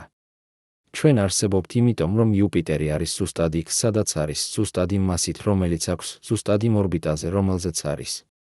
მაგრამ ეს იგივე იუპიტერი შეიძლება გახდეს მიზეზი იმისა, რომ ჩვენ აღარ ვარსებობდეთ მომავალში. და ეს გვიბიძგებს უფრო ღრმა ფილოსოფიურ კითხვაზე, რა არის ჩვენი ადგილი ამ კოსმოსურ ცეკვაში? ვართ თუ არა ჩვენ უბრალოდ შემთხვევითი მოწმეები, რომლებიც აღმოჩნდნენ სწორ ადგილას სწორ დროს? თუ ჩვენ ვართ რაღაც მეტი? მეცნიერება არ იძლევა პასუხს ამ კითხვაზე. მეცნიერება გვიჩვენებს მხოლოდ ფაქტებს. იუპიტერი არსებობს, იუპიტერი გავლენას ახდენს დედამიწაზე, იუპიტერი არის მიზეზი იმისა, რომ ჩვენ არსებობთ. მაგრამ მეცნიერება არ გვეუბნება, რა ნიშნავს ეს ყველაფერი. რა ნიშნავს ის, რომ ჩვენი არსებობა დამოკიდებულია პლანეტაზე, რომელიც მდებარეობს 550 მილიონ კილომეტრზე მოშორებით და რომელიც შეიძლება ერთ დღეს გახდეს ჩვენი განადგურების მიზეზი? ეს არის კითხვა, რომელზეც ყოველი ადამიანი უნდა იფიქროს. რადგან ეს არის კითხვა არა მხოლოდ იუპიტერის შესახებ, არამედ ჩვენი საკუთარი არსებობის შესახებ. ჩვენ ვართ სახეობა, რომელიც ცხოვრობს პლანეტაზე, რომელიც დამოკიდებულია სხვა პლანეტაზე. ჩვენი ბედი არის დაკავშირებული იუპიტერის ბედთან. და ჩვენ არ შეგვიძლია შევცვალოთ ეს. ჩვენ მხოლოდ შეგვიძლია გავიგოთ ეს და მოვემზადოთ იმისთვის, რაც შეიძლება მოვიდეს. და ეს მომზადება იწყება ცოდნით. ცოდნით იმის შესახებ, თუ როგორ მუშაობს იუპიტერი, როგორ გავლენას ახდენს ის დედამიწაზე, რა საფრთხეები შეიძლება მოვიდეს მისგან და როგორ შეგვიძლია დავიცვათ ჩვენი თავი. ეს არის მიზეზი, რატომ ვსწავლობთ იუპიტერს. არა იმიტომ, რომ ის არის მშვენიერი პლანეტა, არა იმიტომ, რომ ის არის საინტერესო სამეცნიერო ობიექტი, არამედ იმიტომ, რომ ჩვენი გადარჩენა დამოკიდებულია იმაზე, თუ რამდენად კარგად ვიცნობთ მას. და ახლა, როდესაც ჩვენ ვიცით ეს ყველაფერი, როდესაც ჩვენ გვესმის იუპიტერის ორმაგი ბუნება, როდესაც ჩვენ ვხედავთ, რომ იუპიტერი არის ერთდროულად დამცველი და საფრთხე, ჩვენ უნდა დავსვათ ბოლო კითხვა, რას ვაკეთებთ ჩვენ ამ ცოდნით. მივიღოთ ერთი წამით და ვიფიქროთ იმაზე, რაც ჩვენ ვიცით და რაც ჩვენ არ ვიცით. ჩვენ ვიცით, რომ იუპიტერმა განადგურა მინიმუმ 10 პლანეტა 4 მილიარდი წელი უკან. ჩვენ ვიცით, რომ იუპიტერი იცავს დედამიწას კომეტებისგან და ასტეროიდებისგან. ჩვენ ვიცით, რომ იუპიტერის გრავიტაცია აკონტროლებს, რამდენი წყალი აღწევს დედამიწამდე. ჩვენ ვიცით, რომ იუპიტერის ორბიტა ნელ-ნელა იცვლება და რომ ეს ცვლილება გავლენას ახდენს დედამიწის კლიმატზე. ჩვენ ვიცით, რომ იუპიტერის მაგნიტური ველი ურთიერთქმედებს დედამიწის მაგნიტოსფეროსთან. ჩვენ ვიცით ბევრი რამ. მაგრამ არის რაღაც, რასაც ჩვენ არ ვიცით. და ეს არ ვიცით არის შესაძლოა უფრო მნიშვნელოვანი, ვიდრე ყველაფერი, რაც ჩვენ ვიცით. 2024 წელს ასტრონომმა კამილო მელოჩილეს უნივერსიტეტიდან გამოაქვეყნა კვლევა, რომელმაც შეეცადა პასუხის გაცემა ერთ მარტივ კითხვაზე: რამდენად ზუსტად შეგვიძლია წინასწარმეტყველება იუპიტერის ორბიტის ევოლუციისა შემდეგი 100 მილიონ წელიწადში? მელომ გამოიყენა ყველაზე ძლიერი კომპიუტერული მოდელები, ყველაზე ზუსტი მონაცემები იუპიტერის მასის, ორბიტის და სხვა პლანეტების გავლენის შესახებ. და მან აღმოაჩინა რაღაც შემაშფოთებელი. ჩვენ შეგვიძლია წინასწარმეტყველება იუპიტერის პოზიციისა მაქსიმუმ 10 მილიონი წლით წინ. 10 მილიონი წელი. ეს ჟღერს როგორც გრძელი დრო, მაგრამ კოსმოსური მასშტაბით ეს არის მხოლოდ 1/4% მზის სისტემის ასაკისა. ეს არის როგორც თუ ჩვენ ვცდილობთ წინასწარმეტყველება ადამიანის ცხოვრების ბოლო 1 დღის შესახებ, მაგრამ ჩვენ არ ვიცით არაფერი იმის შესახებ, რა მოხდება დანარჩენ 400 დღეში. რატომ? რადგან მზის სისტემა არის ქაოსური სისტემა. ქაოსური სისტემა არის სისტემა, სადაც ძალიან პატარა ცვლილება საწყის პირობებში იწვევს ძალიან დიდ ცვლილებას შედეგებში. ეს არის ცნობილი როგორც პეპლის ეფექტი, პეპელა, რომელიც აფრიალებს ფრთებს ბრაზილიაში, შეიძლება გამოიწვიოს ტორნადო ტეხასში. მზის სისტემაში პატარა ცვლილება იუპიტერის სიჩქარეში, მხოლოდ 1 მეტრი წამში, შეიძლება გამოიწვიოს სრულიად განსხვავებული ორბიტა 10 მილიონი წლის შემდეგ. და ჩვენ არ შეგვიძლია გავზომოთ იუპიტერის სიჩქარე იმდენად ზუსტად. ჩვენ არ შეგვიძლია გავზომოთ იუპიტერის მასა იმდენად ზუსტად. ჩვენ არ შეგვიძლია გავზომოთ სხვა პლანეტების გავლენა იმდენად ზუსტად. ეს ნიშნავს, რომ ჩვენი წინასწარმეტყველებები იუპიტერის მომავლის შესახებ არიან ფუნდამენტურად შეზღუდული. არა იმიტომ, რომ ჩვენი ტექნოლოგია არის არასაკმარისი, არამედ იმიტომ, რომ თავად ბუნება არ იძლევა საშუალებას ზუსტი წინასწარმეტყველების გრძელვადიან პერსპექტივაში. მელომ გამოთვალა, რომ თუ ჩვენ გვინდა წინასწარმეტყველება იუპიტერის ორბიტისა 100 მილიონი წლით წინ, ჩვენ უნდა ვიცოდეთ იუპიტერის ამჟამინდელი პოზიცია სიზუსტით 1 მილიმეტრი. 1 მილიმეტრი. პლანეტაზე, რომელიც მდებარეობს 550 მილიონ კილომეტრზე მოშორებით და რომლის დიამეტრია 130,000 კილომეტრი. ეს არის შეუძლებელი. ეს ნიშნავს, რომ ყველაფერი, რასაც ჩვენ ვამბობთ იუპიტერის გრძელვადიანი მომავლის შესახებ, არის არა ზუსტი წინასწარმეტყველება, არამედ სტატისტიკური ალბათობა. ჩვენ შეგვიძლია ვთქვათ, არსებობს 1% ალბათობა, რომ მერკური გახდება არასტაბილური შემდეგი 3 მილიარდი წლის განმავლობაში. მაგრამ ჩვენ არ შეგვიძლია ვთქვათ, მერკური გახდება არასტაბილური ზუსტად 2 მილიარდ 500 მილიონ წელიწადში. ეს განსხვავება არის ფუნდამენტური. და ეს განსხვავება ნიშნავს, რომ ჩვენი გაგება იუპიტერის როლისა არის ფუნდამენტურად არასრული. მაგრამ აქ არის კიდევ უფრო ღრმა პრობლემა.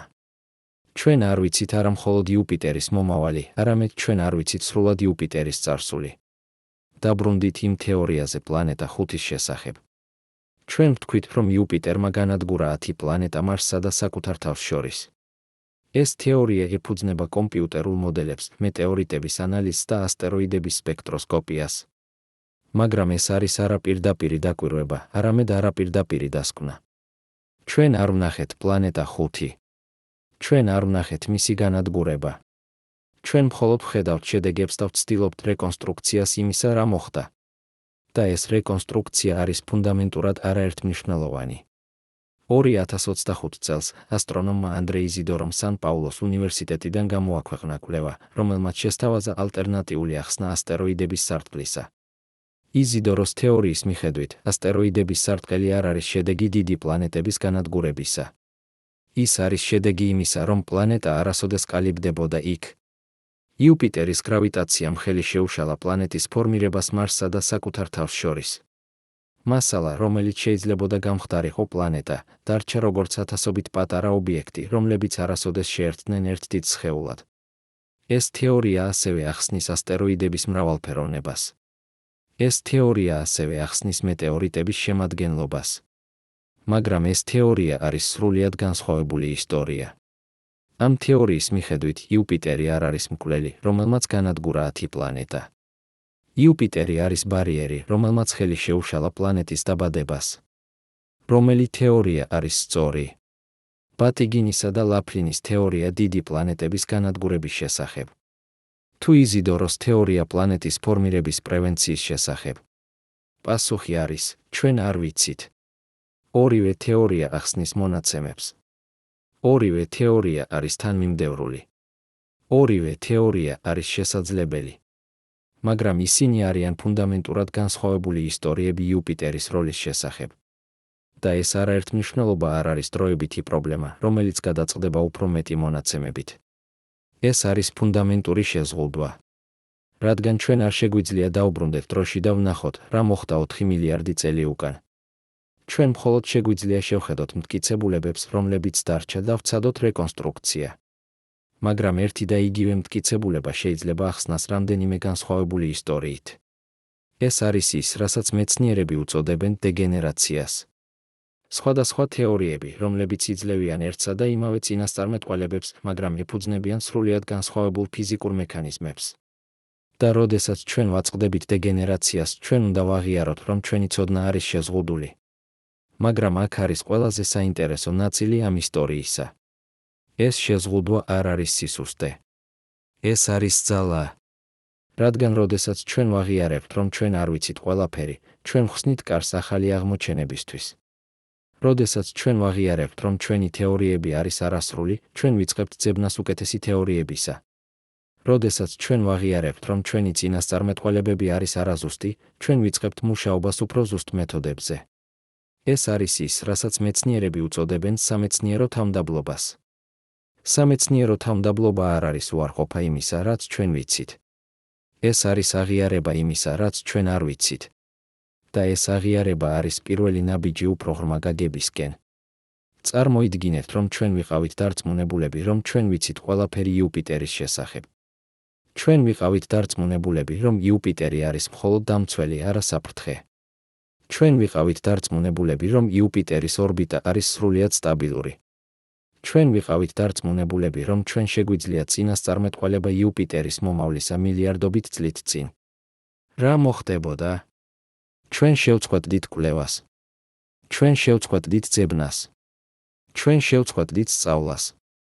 და ერთ დღეს, როდესაც რაღაც მოულოდნელი მოხდებოდა, როდესაც იუპიტერი გააკეთებდა რაღაც, რასაც ჩვენ არ ველოდით, ჩვენ ვიქნებოდით სრულიად მოუმზადებლები. მაგრამ რადგან ჩვენ ვაღიარებთ, რომ ჩვენ არ ვიცით ყველაფერი, ჩვენ ვაგრძელებთ კვლევას. ჩვენ ვაგრძელებთ ძებნას. ჩვენ ვაგრძელებთ სწავლას. და როდესაც რაღაც მოულოდნელი მოხდება, ჩვენ ვიქნებით უფრო მომზადებულები, რადგან ჩვენ ვიცოდით, რომ მოულოდნელი შესაძლებელია. ეს არის პარადოქსი სამეცნიერო ცოდნისა. რაც უფრო მეც ვსწავლობთ, მით უფრო მეც ვიგებთ იმის შესახებ, რასაც ჩვენ არ ვიცით. რაც უფრო ღრმად ვიკვლევთ, მით უფრო ვხედავთ ჩვენი გაგების საზღვრებს. მაგრამ ეს საზღვრები არ არის კედლები. ეს არის ჰორიზონტები. და ჰორიზონტები არის ის, რაც გვიბიძგებს წინ. ახლა დაბრუნდით იუპიტერზე. დაბრუნდით იმ კითხვაზე, რომლითაც ჩვენ დავიწყეთ, არის თუ არა იუპიტერი დედამიწის დამცველი თუ პლანეტების მკვლელი? პასუხი არის ორივე. და არც ერთი. და რაღაც მეტი. იუპიტერი არის დამცველი, რადგან ის იცავს ჩვენ კომეტებისგან და ასტეროიდებისგან. მაგრამ იუპიტერი არის ასევე მკვლელი, რადგან მან განადგურა ან ხელი შეუშალა 10 პლანეტის ფორმირებას. იუპიტერი არის სტაბილიზატორი, რადგან ის ქმნის ბალანსს შიდა მზის სისტემაში. მაგრამ იუპიტერი არის ასევე დესტაბილიზატორი, რადგან მისი ორბიტა იცვლება და ეს ცვლილება გავლენას ახდენს ყველა სხვა პლანეტაზე. იუპიტერი არის არამარტივი ობიექტი, რომელსაც შეიძლება მიეკუთვნოს ერთი როლი. იუპიტერი არის კომპლექსური, დინამიური, მრავალფუნქციური სისტემა, რომელიც თამაშობს მრავალ როლს ერთდროულად. და ეს როლები ზოგჯერ ეწინააღმდეგება ერთმანეთს. ეს არის ის, რასაც მეცნიერები უწოდებენ კომპლექსურობას. კომპლექსური სისტემები არ შეიძლება აღიწეროს მარტივი კატეგორიებით. ისინი არ არიან კარგი, ან ცუდი, დამცველი, ან მტერი. ისინი არიან ორივე და არც ერთი და რაღაც მეტი. და მზის სისტემა არის კომპლექსური სისტემა. იუპიტერი არის კომპლექსური ობიექტი. და ჩვენი ურთიერთობა იუპიტერთან არის კომპლექსური ურთიერთობა. ჩვენ არ შეგვიძლია ვთქვათ უბრალოდ, იუპიტერი არის ჩვენი მეგობარი, ან იუპიტერი არის ჩვენი მტერი. ჩვენ უნდა ვთქვათ, იუპიტერი არის ჩვენი მეზობელი, რომელიც ზოგჯერ გვეხმარება, ზოგჯერ გვაზიანებს და ყოველთვის გავლენას ახდენს ჩვენზე, მიუხედავად იმისა, გვინდა თუ არა ეს. და ეს გაგება, ეს აღიარება კომპლექსურობისა არის უფრო მნიშვნელოვანი, ვიდრე ნებისმიერი კონკრეტული ფაქტი იუპიტერის შესახებ. რადგან ეს გაგება გვასწავლის, როგორ ვიფიქროთ კოსმოსურ მასშტაბებზე. როგორ ვიფიქროთ გრძელვადიან პერსპექტივაში. როგორ ვიფიქროთ არაერთმნიშვნელობაში და ალბათობაში. და ეს უნარი ფიქრისა კომპლექსურობაში არის ის, რაც გვჭირდება, რომ გადავრჩეთ როგორც სახეობა. რადგან ჩვენ ვცხოვრობთ კოსმოსში, რომელიც არ არის შექმნილი ჩვენთვის. ჩვენ ვცხოვრობთ მზის სისტემაში, რომელიც არ არის სტაბილური. ჩვენ ვცხოვრობთ პლანეტაზე, რომელიც დამოკიდებულია სხვა პლანეტაზე, რომელიც შეიძლება ერთ დღეს გახდეს ჩვენი განადგურების მიზეზი. ეს არის რეალობა. და ჩვენ არ შეგვიძლია შევცვალოთ ეს რეალობა. მაგრამ ჩვენ შეგვიძლია შევცვალოთ ჩვენი დამოკიდებულება ამ რეალობის მიმართ. ჩვენ შეგვიძლია შევწყვიტოთ ფიქრი იმაზე, რომ კოსმოსი არის ან მეგობრული ან მტრული. ჩვენ შეგვიძლია დავიწყოთ ფიქრი იმაზე, რომ კოსმოსი არის უბრალოდ კოსმოსი, ადგილი, სადაც მოქმედებენ ფიზიკის კანონები და სადაც ჩვენ, ადამიანები, ვართ პატარა, მოწყვლადი, მაგრამ გონიერი სახეობა, რომელიც ცდილობს გაიგოს თავისი ადგილი. და ეს გაგება იწყება თავმდაბლობით. თავმდაბლობით იმის აღიარებაში, რომ ჩვენ არ ვიცით ყველაფერი. თავმდაბლობით იმის აღიარებაში, რომ ჩვენი ცოდნა არის შეზღუდული. თავმდაბლობით იმის აღიარებაში, რომ კოსმოსი არის ბევრად უფრო კომპლექსური, ვიდრე ჩვენ შეგვიძლია წარმოვიდგინოთ. მაგრამ ეს თავმდაბლობა არ არის სისუსტე. ეს არის ძალა. რადგან თავმდაბლობა გხსნის გზას სწავლისკენ. თავმდაბლობა გხსნის გზას ზრდისკენ. თავმდაბლობა გხსნის გზას გადარჩენისკენ. და ახლა, როდესაც ჩვენ ვიცით ეს, როდესაც ჩვენ გვესმის იუპიტერის კომპლექსური ბუნება და ჩვენი ცოდნის საზღვრები, ჩვენ შეგვიძლია დავსვათ ბოლო, ყველაზე მნიშვნელოვანი კითხვა, რა არის ჩვენი პასუხისმგებლობა? ჩვენ ვართ პირველი სახეობა დედამიწაზე, რომელმაც შეძლო გაგება იმისა, რომ იუპიტერი არსებობს. ჩვენ ვართ პირველი სახეობა, რომელმაც შეძლო გაგება იმისა, რომ იუპიტერი გავლენას ახდენს დედამიწაზე. ჩვენ ვართ პირველი სახეობა, რომელმაც შეძლო გაგება იმისა, რომ ჩვენი გადარჩენა დამოკიდებულია იუპიტერზე. ეს ცოდნა გვაძლევს პასუხისმგებლობას. პასუხისმგებლობას იმისა, რომ გავაგრძელოთ სწავლა. პასუხისმგებლობას იმისა, რომ მოვემზადოთ იმისთვის, რაც შეიძლება მოვიდეს. პასუხისმგებლობას იმისა, რომ დავიცვათ არა მხოლოდ ჩვენი თავი, არამედ მომავალი თაობები. რადგან ჩვენ ვიცით, რომ იუპიტერი არ შეწყვეტს თავის გრავიტაციულ ცეკვას. ჩვენ ვიცით, რომ ასტეროიდები და კომეტები გააგრძელებენ მოძრაობას. ჩვენ ვიცით, რომ ერთ დღეს, ადრე თუ გვიან რაღაც დიდი მოხდება. შესაძლოა 100 წლის შემდეგ. შესაძლოა 1000 წლის შემდეგ. შესაძლოა მილიონი წლის შემდეგ. მაგრამ ეს მოხდება. და როდესაც ეს მოხდება, ჩვენი შთამომავლები, თუ ისინი არსებობენ, უნდა იყვნენ მომზადებულები. ისინი უნდა იცოდნენ, რა არის იუპიტერი. ისინი უნდა იცოდნენ, როგორ მუშაობს გრავიტაცია. ისინი უნდა იცოდნენ, როგორ შეიძლება დაცვა პლანეტისა კოსმოსური საფრთხეებისგან. და ეს ცოდნა იწყება ახლა. ეს ცოდნა იწყება ჩვენთან. ეს ცოდნა იწყება იმით, რომ ჩვენ ვაგრძელებთ კვლევას, ვაგრძელებთ სწავლას, ვაგრძელებთ ძებნას პასუხებისა. და ყველაზე მნიშვნელოვანი პასუხი, რომელიც ჩვენ უნდა ვიპოვოთ, არის არა, არის თუ არა იუპიტერი დამცველი თუ მკვლელი, არამედ როგორ შეგვიძლია ჩვენ, ადამიანებმა, ვიცხოვროთ ამ კოსმოსში, სადაც იუპიტერი არის ორივე. რადგან ეს არის რეალობა. იუპიტერი არის ორივე. და ჩვენ უნდა ვისწავლოთ ცხოვრება ამ რეალობაში. არა უარყოფით, არა შიშით, არამედ გაგებით, მომზადებით და თავმდაბლობით. თავმდაბლობით იმის აღიარებაში, რომ ჩვენ ვართ პატარა სახეობა დიდ კოსმოსში. თავმდაბლობით იმის აღიარებაში, რომ ჩვენი ცოდნა არის შეზღუდული. თავმდაბლობით იმის აღიარებაში, რომ ჩვენი გადარჩენა დამოკიდებულია არა მხოლოდ ჩვენზე, არამედ ასევე იმ გიგანტურ პლანეტაზე, რომელიც ბრუნავს 550 მილიონ კილომეტრზე მოშორებით. და ეს თავმდაბლობა, ეს კოსმოსური თავმდაბლობა, არის შესაძლოა ყველაზე მნიშვნელოვანი გაკვეთილი, რომელსაც იუპიტერი გვასწავლის. რადგან იუპიტერი გვასწავლის, რომ კოსმოსი არ არის შექმნილი ჩვენთვის.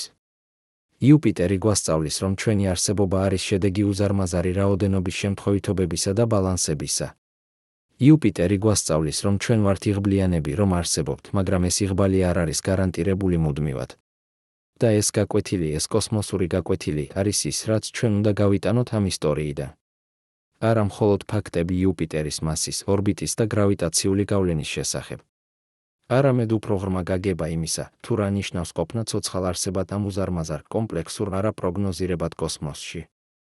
და ეს გაგება იწყება იუპიტერით. მაგრამ ის არ მთავრდება იუპიტერით. ის გრძელდება ყველა სხვა პლანეტით, ყველა სხვა ვარსკვლავით, ყველა სხვა გალაქტიკით. ის გრძელდება იმ კითხვებით, რომლებსაც ჩვენ ვსვამთ და იმ პასუხებით, რომლებსაც ჩვენ პოულობთ.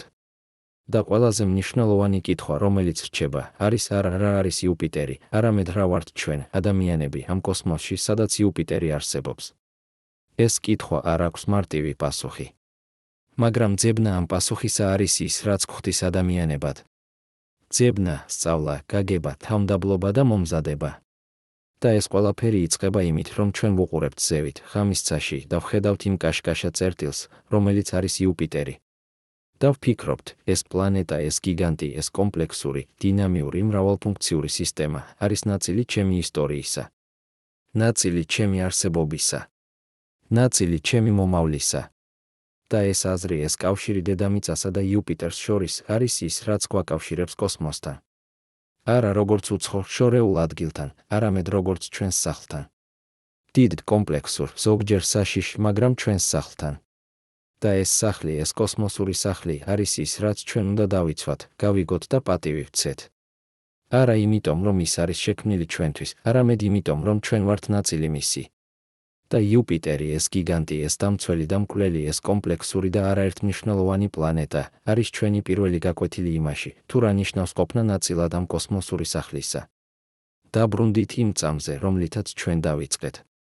პირდაპირ ახლა ამ წამს, თქვენს თავს ზემოდან უყურებს უზარმაზარი პლანეტა. იუპიტერი. ის ბრუნავს თავის ორბიტაზე ზუსტად იმ სიჩქარით, რომელიც საჭიროა იმისთვის, რომ თქვენ არსებობდეთ. მაგრამ ახლა, ამ ისტორიის ბოლოს, თქვენ იცით რაღაც, რასაც არ იცოდით დასაწყისში. თქვენ იცით, რომ ეს პლანეტა, რომელიც იცავს თქვენ, ოდესღაც კლავდა სხვა პლანეტებს. თქვენ იცით, რომ ეს პლანეტა, რომელიც ქმნის სტაბილურობას, შეიძლება ერთ დღეს შექმნას ქაოსი. თქვენ იცით, რომ ეს პლანეტა არის არა მარტივი მფარველი ან მტერი, არამედ რაღაც ბევრად უფრო კომპლექსური. მაგრამ აქ არის კითხვა, რომელიც ჯერ კიდევ რჩება, რატომ უნდა ვიზრუნოთ ჩვენ ამაზე? რატომ უნდა ვიფიქროთ ჩვენ პლანეტაზე, რომელიც მდებარეობს 550 მილიონ კილომეტრზე მოშორებით? რატომ უნდა ვიზრუნოთ ჩვენ პლანეტებზე, რომლებიც განადგურდნენ 4 მილიარდი წელი უკან ბევრად ადრე, ვიდრე ჩვენ არსებობდით? პასუხი მდგომარეობს იმაში, რომ ეს ისტორია არ არის მხოლოდ იუპიტერის შესახებ. ეს ისტორია არის ჩვენ შესახებ. როდესაც ჩვენ ვსწავლობთ იუპიტერს, ჩვენ ვსწავლობთ რაღაც უფრო ფუნდამენტურს, ჩვენ ვსწავლობთ, თუ როგორ მუშაობს რეალობა. იუპიტერი გვასწავლის, რომ ბუნება არ არის მორალური. ბუნება არ არის კარგი ან ცუდი. ბუნება უბრალოდ არის. იუპიტერი არ გადაწყვიტა განადგურება 10 პლანეტისა. იუპიტერი არ ირჩევს დაცვას დედამიწისა. იუპიტერი უბრალოდ არსებობს, მოძრაობს თავის ორბიტაზე და მისი გრავიტაცია აკეთებს იმას, რასაც გრავიტაცია აკეთებს, ის იზიდავს მასას.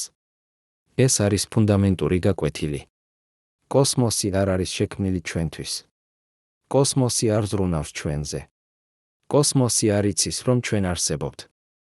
კოსმოსი უბრალოდ არის და ჩვენ, ადამიანები, ვართ პატარა ნაწილი მისი, რომელმაც შეძლო გაგება იმისა, რომ ის არსებობს. ეს გაგება შეიძლება ჟღერდეს როგორც დამამცირებელი. ჩვენ ვართ უმნიშვნელო. ჩვენი პლანეტა არის უმნიშვნელო. ჩვენი არსებობა არის შემთხვევითობა, შედეგი მილიარდობით შემთხვევითი მოვლენისა, რომელთაგან თითოეული შეიძლებოდა წასულიყო სხვაგვარად.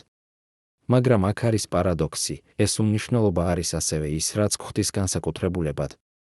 რადგან ჩვენ ვართ ნაწილი კოსმოსისა, რომელმაც შეძლო გაგება საკუთარი თავისა. ჩვენ ვართ ატომები, რომლებმაც შეძლეს ორგანიზება იმდენად კომპლექსურად, რომ დაიწყეს ფიქრი ატომებზე.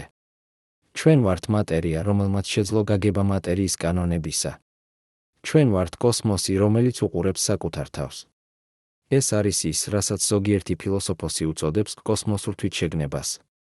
კოსმოსი ჩვენი მეშვეობით ხდება ცნობიერი საკუთარი არსებობისა. ვარსკვლავები, პლანეტები, გალაქტიკები არსებობდნენ მილიარდობით წლის განმავლობაში, მაგრამ მხოლოდ ახლა, ჩვენი მეშვეობით ისინი იციან, რომ არსებობენ. და ეს ცოდნა, ეს კოსმოსური თვითშეგნება არის რაღაც უზარმაზარი. შესაძლოა ყველაზე უზარმაზარი რამ, რაც ოდესმე მოხდა ამ კუთხეში გალაქტიკისა. იუპიტერი არ იცის, რომ ის არსებობს. იუპიტერი არ იცის, რომ მან განადგურა 10 პლანეტა. იუპიტერი არ იცის, რომ ის იცავს დედამიწას. მაგრამ ჩვენ ვიცით. და ეს ცოდნა ცვლის ყველაფერს. რადგან ცოდნა გვაძლევს არჩევანს. არ არჩევანს იმისა, რომ შევცვალოთ იუპიტერის ორბიტა, ჩვენ არ გვაქვს ასეთი ძალა. მაგრამ არჩევანს იმისა, თუ როგორ ვუპასუხოთ იმას, რაც ჩვენ ვიცით. არჩევანს იმისა, თუ როგორ მოვემზადოთ. არჩევანს იმისა, თუ როგორ ვიცხოვროთ ამ ცოდნით. და ეს არჩევანი არის ის, რაც გვხდის ადამიანებად. არა ჩვენი ინტელექტი, არა ჩვენი ტექნოლოგია, არამედ ჩვენი უნარი, რომ ვიფიქროთ იმაზე, რაც მოხდება მას შემდეგ, რაც ჩვენ აღარ ვიქნებით. ჩვენი უნარი, რომ ვიზრუნოთ მომავალზე, რომელსაც ჩვენ არასოდეს ვნახავთ.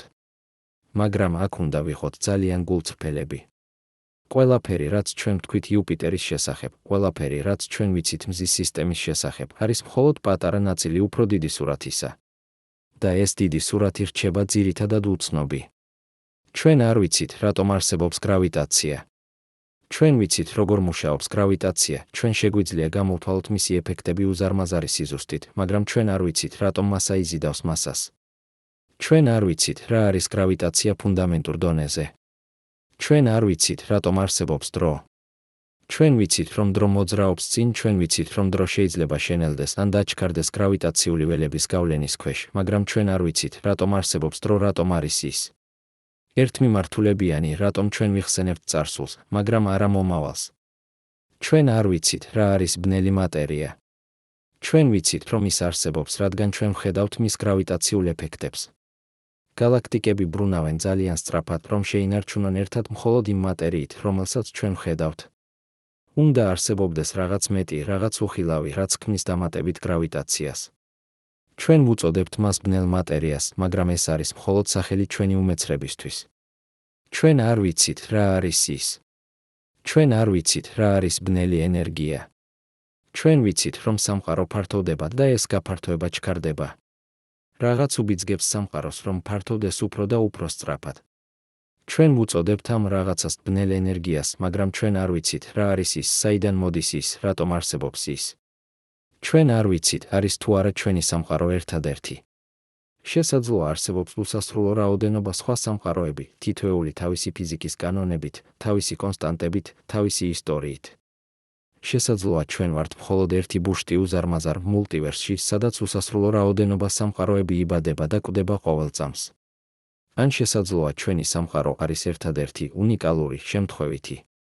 ჩვენ არ ვიცით. ჩვენ არ ვიცით, არის თუ არა სიცოცხლე სხვაგან.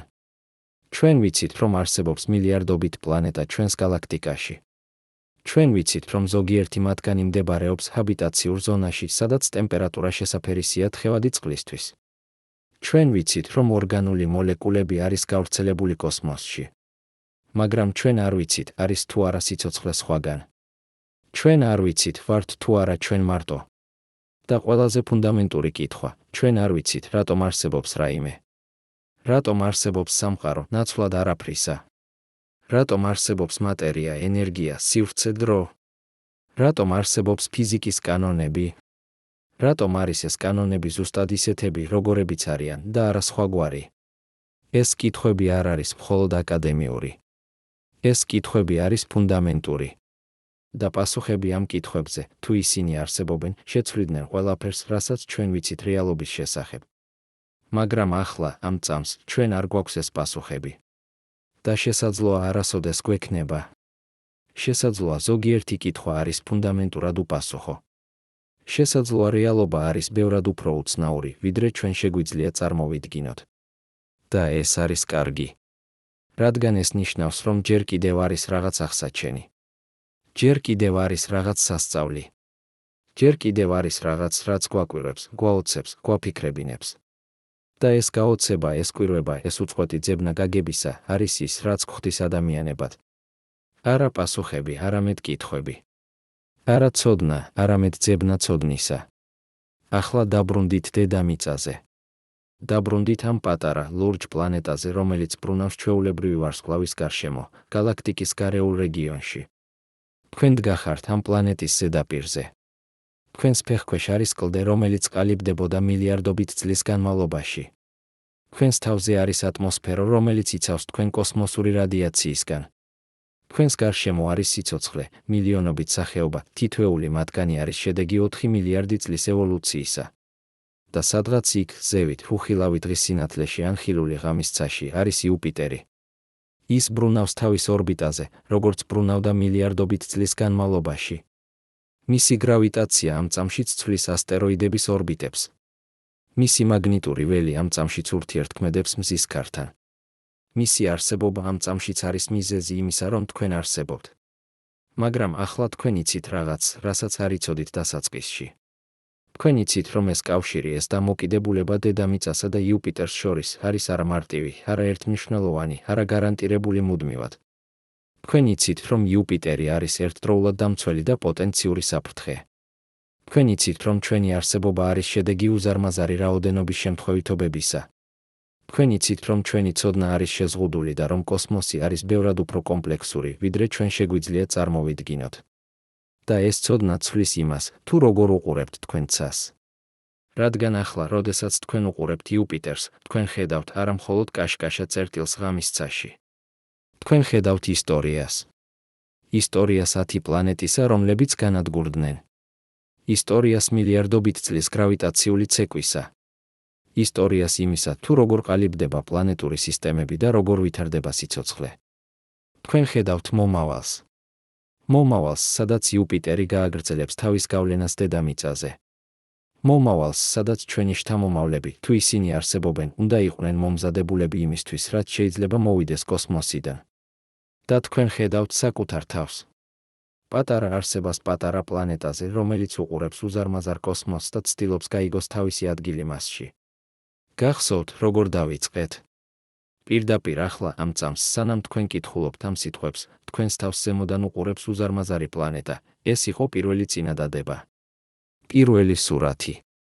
იუპიტერი, რომელიც უყურებს ჩვენ ზემოდან. მაგრამ ახლა, ამ ისტორიის ბოლოს, ეს სურათი შეიცვალა. იუპიტერი ჯერ კიდევ უყურებს ჩვენ ზემოდან. მაგრამ ახლა ჩვენ ვუყურებთ უკან. ჩვენ ვუყურებთ იუპიტერს არა როგორც უცნობ, შორეულ ობიექტს, არამედ როგორც ნაწილს ჩვენი ისტორიისა, ნაწილს ჩვენი არსებობისა, ნაწილს ჩვენი მომავლისა. ჩვენ ვუყურებთ იუპიტერს და ვხედავთ არა მხოლოდ პლანეტას, არამედ სარკეს. სარკეს, რომელიც გვიჩვენებს, თუ რა ვართ ჩვენ, პატარა მოწყვლადი, მაგრამ გონიერი არსებები, რომლებიც ცხოვრობენ კოსმოსში, რომელიც არ არის შექმნილი მათთვის, მაგრამ რომელშიც ისინი ცდილობენ იპოვონ თავიანთი ადგილი. და ეს ძებნა, ეს უწყვეტი ძებნა გაგებისა, არის ის, რაც გვაკავშირებს იუპიტერთან. არა ფიზიკური კავშირი, არა გრავიტაციული კავშირი, არამედ ინტელექტუალური და ფილოსოფიური კავშირი. იუპიტერი არის ჩვენი პირველი გაკვეთილი იმაში, თუ რა ნიშნავს ყოფნა ნაწილად კოსმოსისა. და ეს გაკვეთილი არ მთავრდება. ის გრძელდება ყოველ ჯერზე, როდესაც ჩვენ ვუყურებთ ცას. ყოველ ჯერზე, როდესაც ჩვენ ვსვამთ კითხვას. ყოველ ჯერზე, როდესაც ჩვენ ვცდილობთ გავიგოთ რაღაც ახალი. და ახლა, ამ ისტორიის ბოლოს, რჩება ერთი ბოლო კითხვა.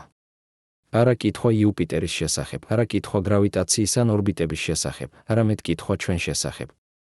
ჩვენ ვართ სახეობა, რომელმაც შეძლო გაგება იმისა, რომ ჩვენი არსებობა დამოკიდებულია პლანეტაზე, რომელიც მდებარეობს 550 მილიონ კილომეტრზე მოშორებით. ჩვენ ვართ სახეობა, რომელმაც შეძლო გაგება იმისა, რომ ჩვენი მომავალი არ არის გარანტირებული.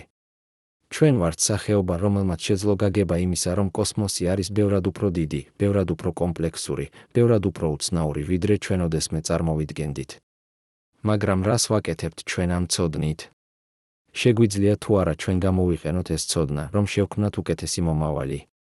შეგვიძლია თუ არა ჩვენ გამოვიყენოთ ეს ცოდნა, რომ დავიცვათ არა მხოლოდ ჩვენი თავი, არამედ ყველა სიცოცხლე ამ პლანეტაზე? შეგვიძლია თუ არა ჩვენ გამოვიყენოთ ეს ცოდნა, რომ გავხდეთ არა მხოლოდ მოწმეები კოსმოსური ცეკვისა, არამედ აქტიური მონაწილეები მისი? ან შესაძლოა კითხვები არის უფრო მნიშვნელოვანი, ვიდრე პასუხები? შესაძლოა ძებნა არის უფრო მნიშვნელოვანი, ვიდრე პოვნა? შესაძლოა ის, რაც გვხდის ადამიანებად, არის არა ჩვენი უნარი, რომ ვიცოდეთ ყველაფერი, არამედ ჩვენი უნარი, რომ ვაღიაროთ, რომ ჩვენ არ ვიცით ყველაფერი და მაინც გავაგრძელოთ ძებნა. იუპიტერი ბრუნავს თავის ორბიტაზე. დედამიწა ბრუნავს თავის ორბიტაზე. და ჩვენ, ადამიანები, ვდგავართ ამ პატარა პლანეტის ზედაპირზე, ვუყურებთ ზევით და ვფიქრობთ. ვფიქრობთ იუპიტერზე. ვფიქრობთ კოსმოსზე. ვფიქრობთ ჩვენს ადგილზე მასში. და შესაძლოა ეს ფიქრი, ეს უწყვეტი, არასრულყოფილი, მაგრამ გულწრფელი ძებნა გაგებისა, არის ყველაზე მნიშვნელოვანი რამ, რასაც ჩვენ შეგვიძლია გავაკეთოთ. რადგან ჩვენ ვართ კოსმოსი, რომელიც უყურებს საკუთარ თავს. და ეს თვალი, ეს კოსმოსური თვალი, რომელიც ჩვენ ვართ, არის შესაძლოა ყველაზე იშვიათი, ყველაზე მოწყვლადი, ყველაზე ძვირფასი რამ ამ კუთხეში გალაქტიკისა. და იუპიტერი, ეს გიგანტი, ეს დამცველი და მკვლელი, ეს კომპლექსური და არაერთმნიშვნელოვანი პლანეტა, არის ნაწილი ამ ისტორიისა. ნაწილი ჩვენი ისტორიისა. ნაწილი იმისა, რაც გვხდის იმათ, რაც ვართ. და ეს, შესაძლოა, არის ყველაზე მნიშვნელოვანი გაკვეთილი, რომელსაც იუპიტერი გვასწავლის. ჩვენ ვართ ნაწილი რაღაც უფრო დიდისა. რაღაც, რაც არ არის შექმნილი ჩვენთვის, მაგრამ რაშიც ჩვენ ვართ. რაღაც, რაც არ ზრუნავს ჩვენზე, მაგრამ რომელშიც ჩვენ შეგვიძლია ვიპოვოთ მნიშვნელობა. რაღაც, რაც არ იძლევა პასუხებს, მაგრამ რომელიც აძლევს ჩვენ კითხვებს. და შესაძლოა კითხვები ბოლოს და ბოლოს არის ყველაზე ძვირფასი რამ, რაც გვაქვს.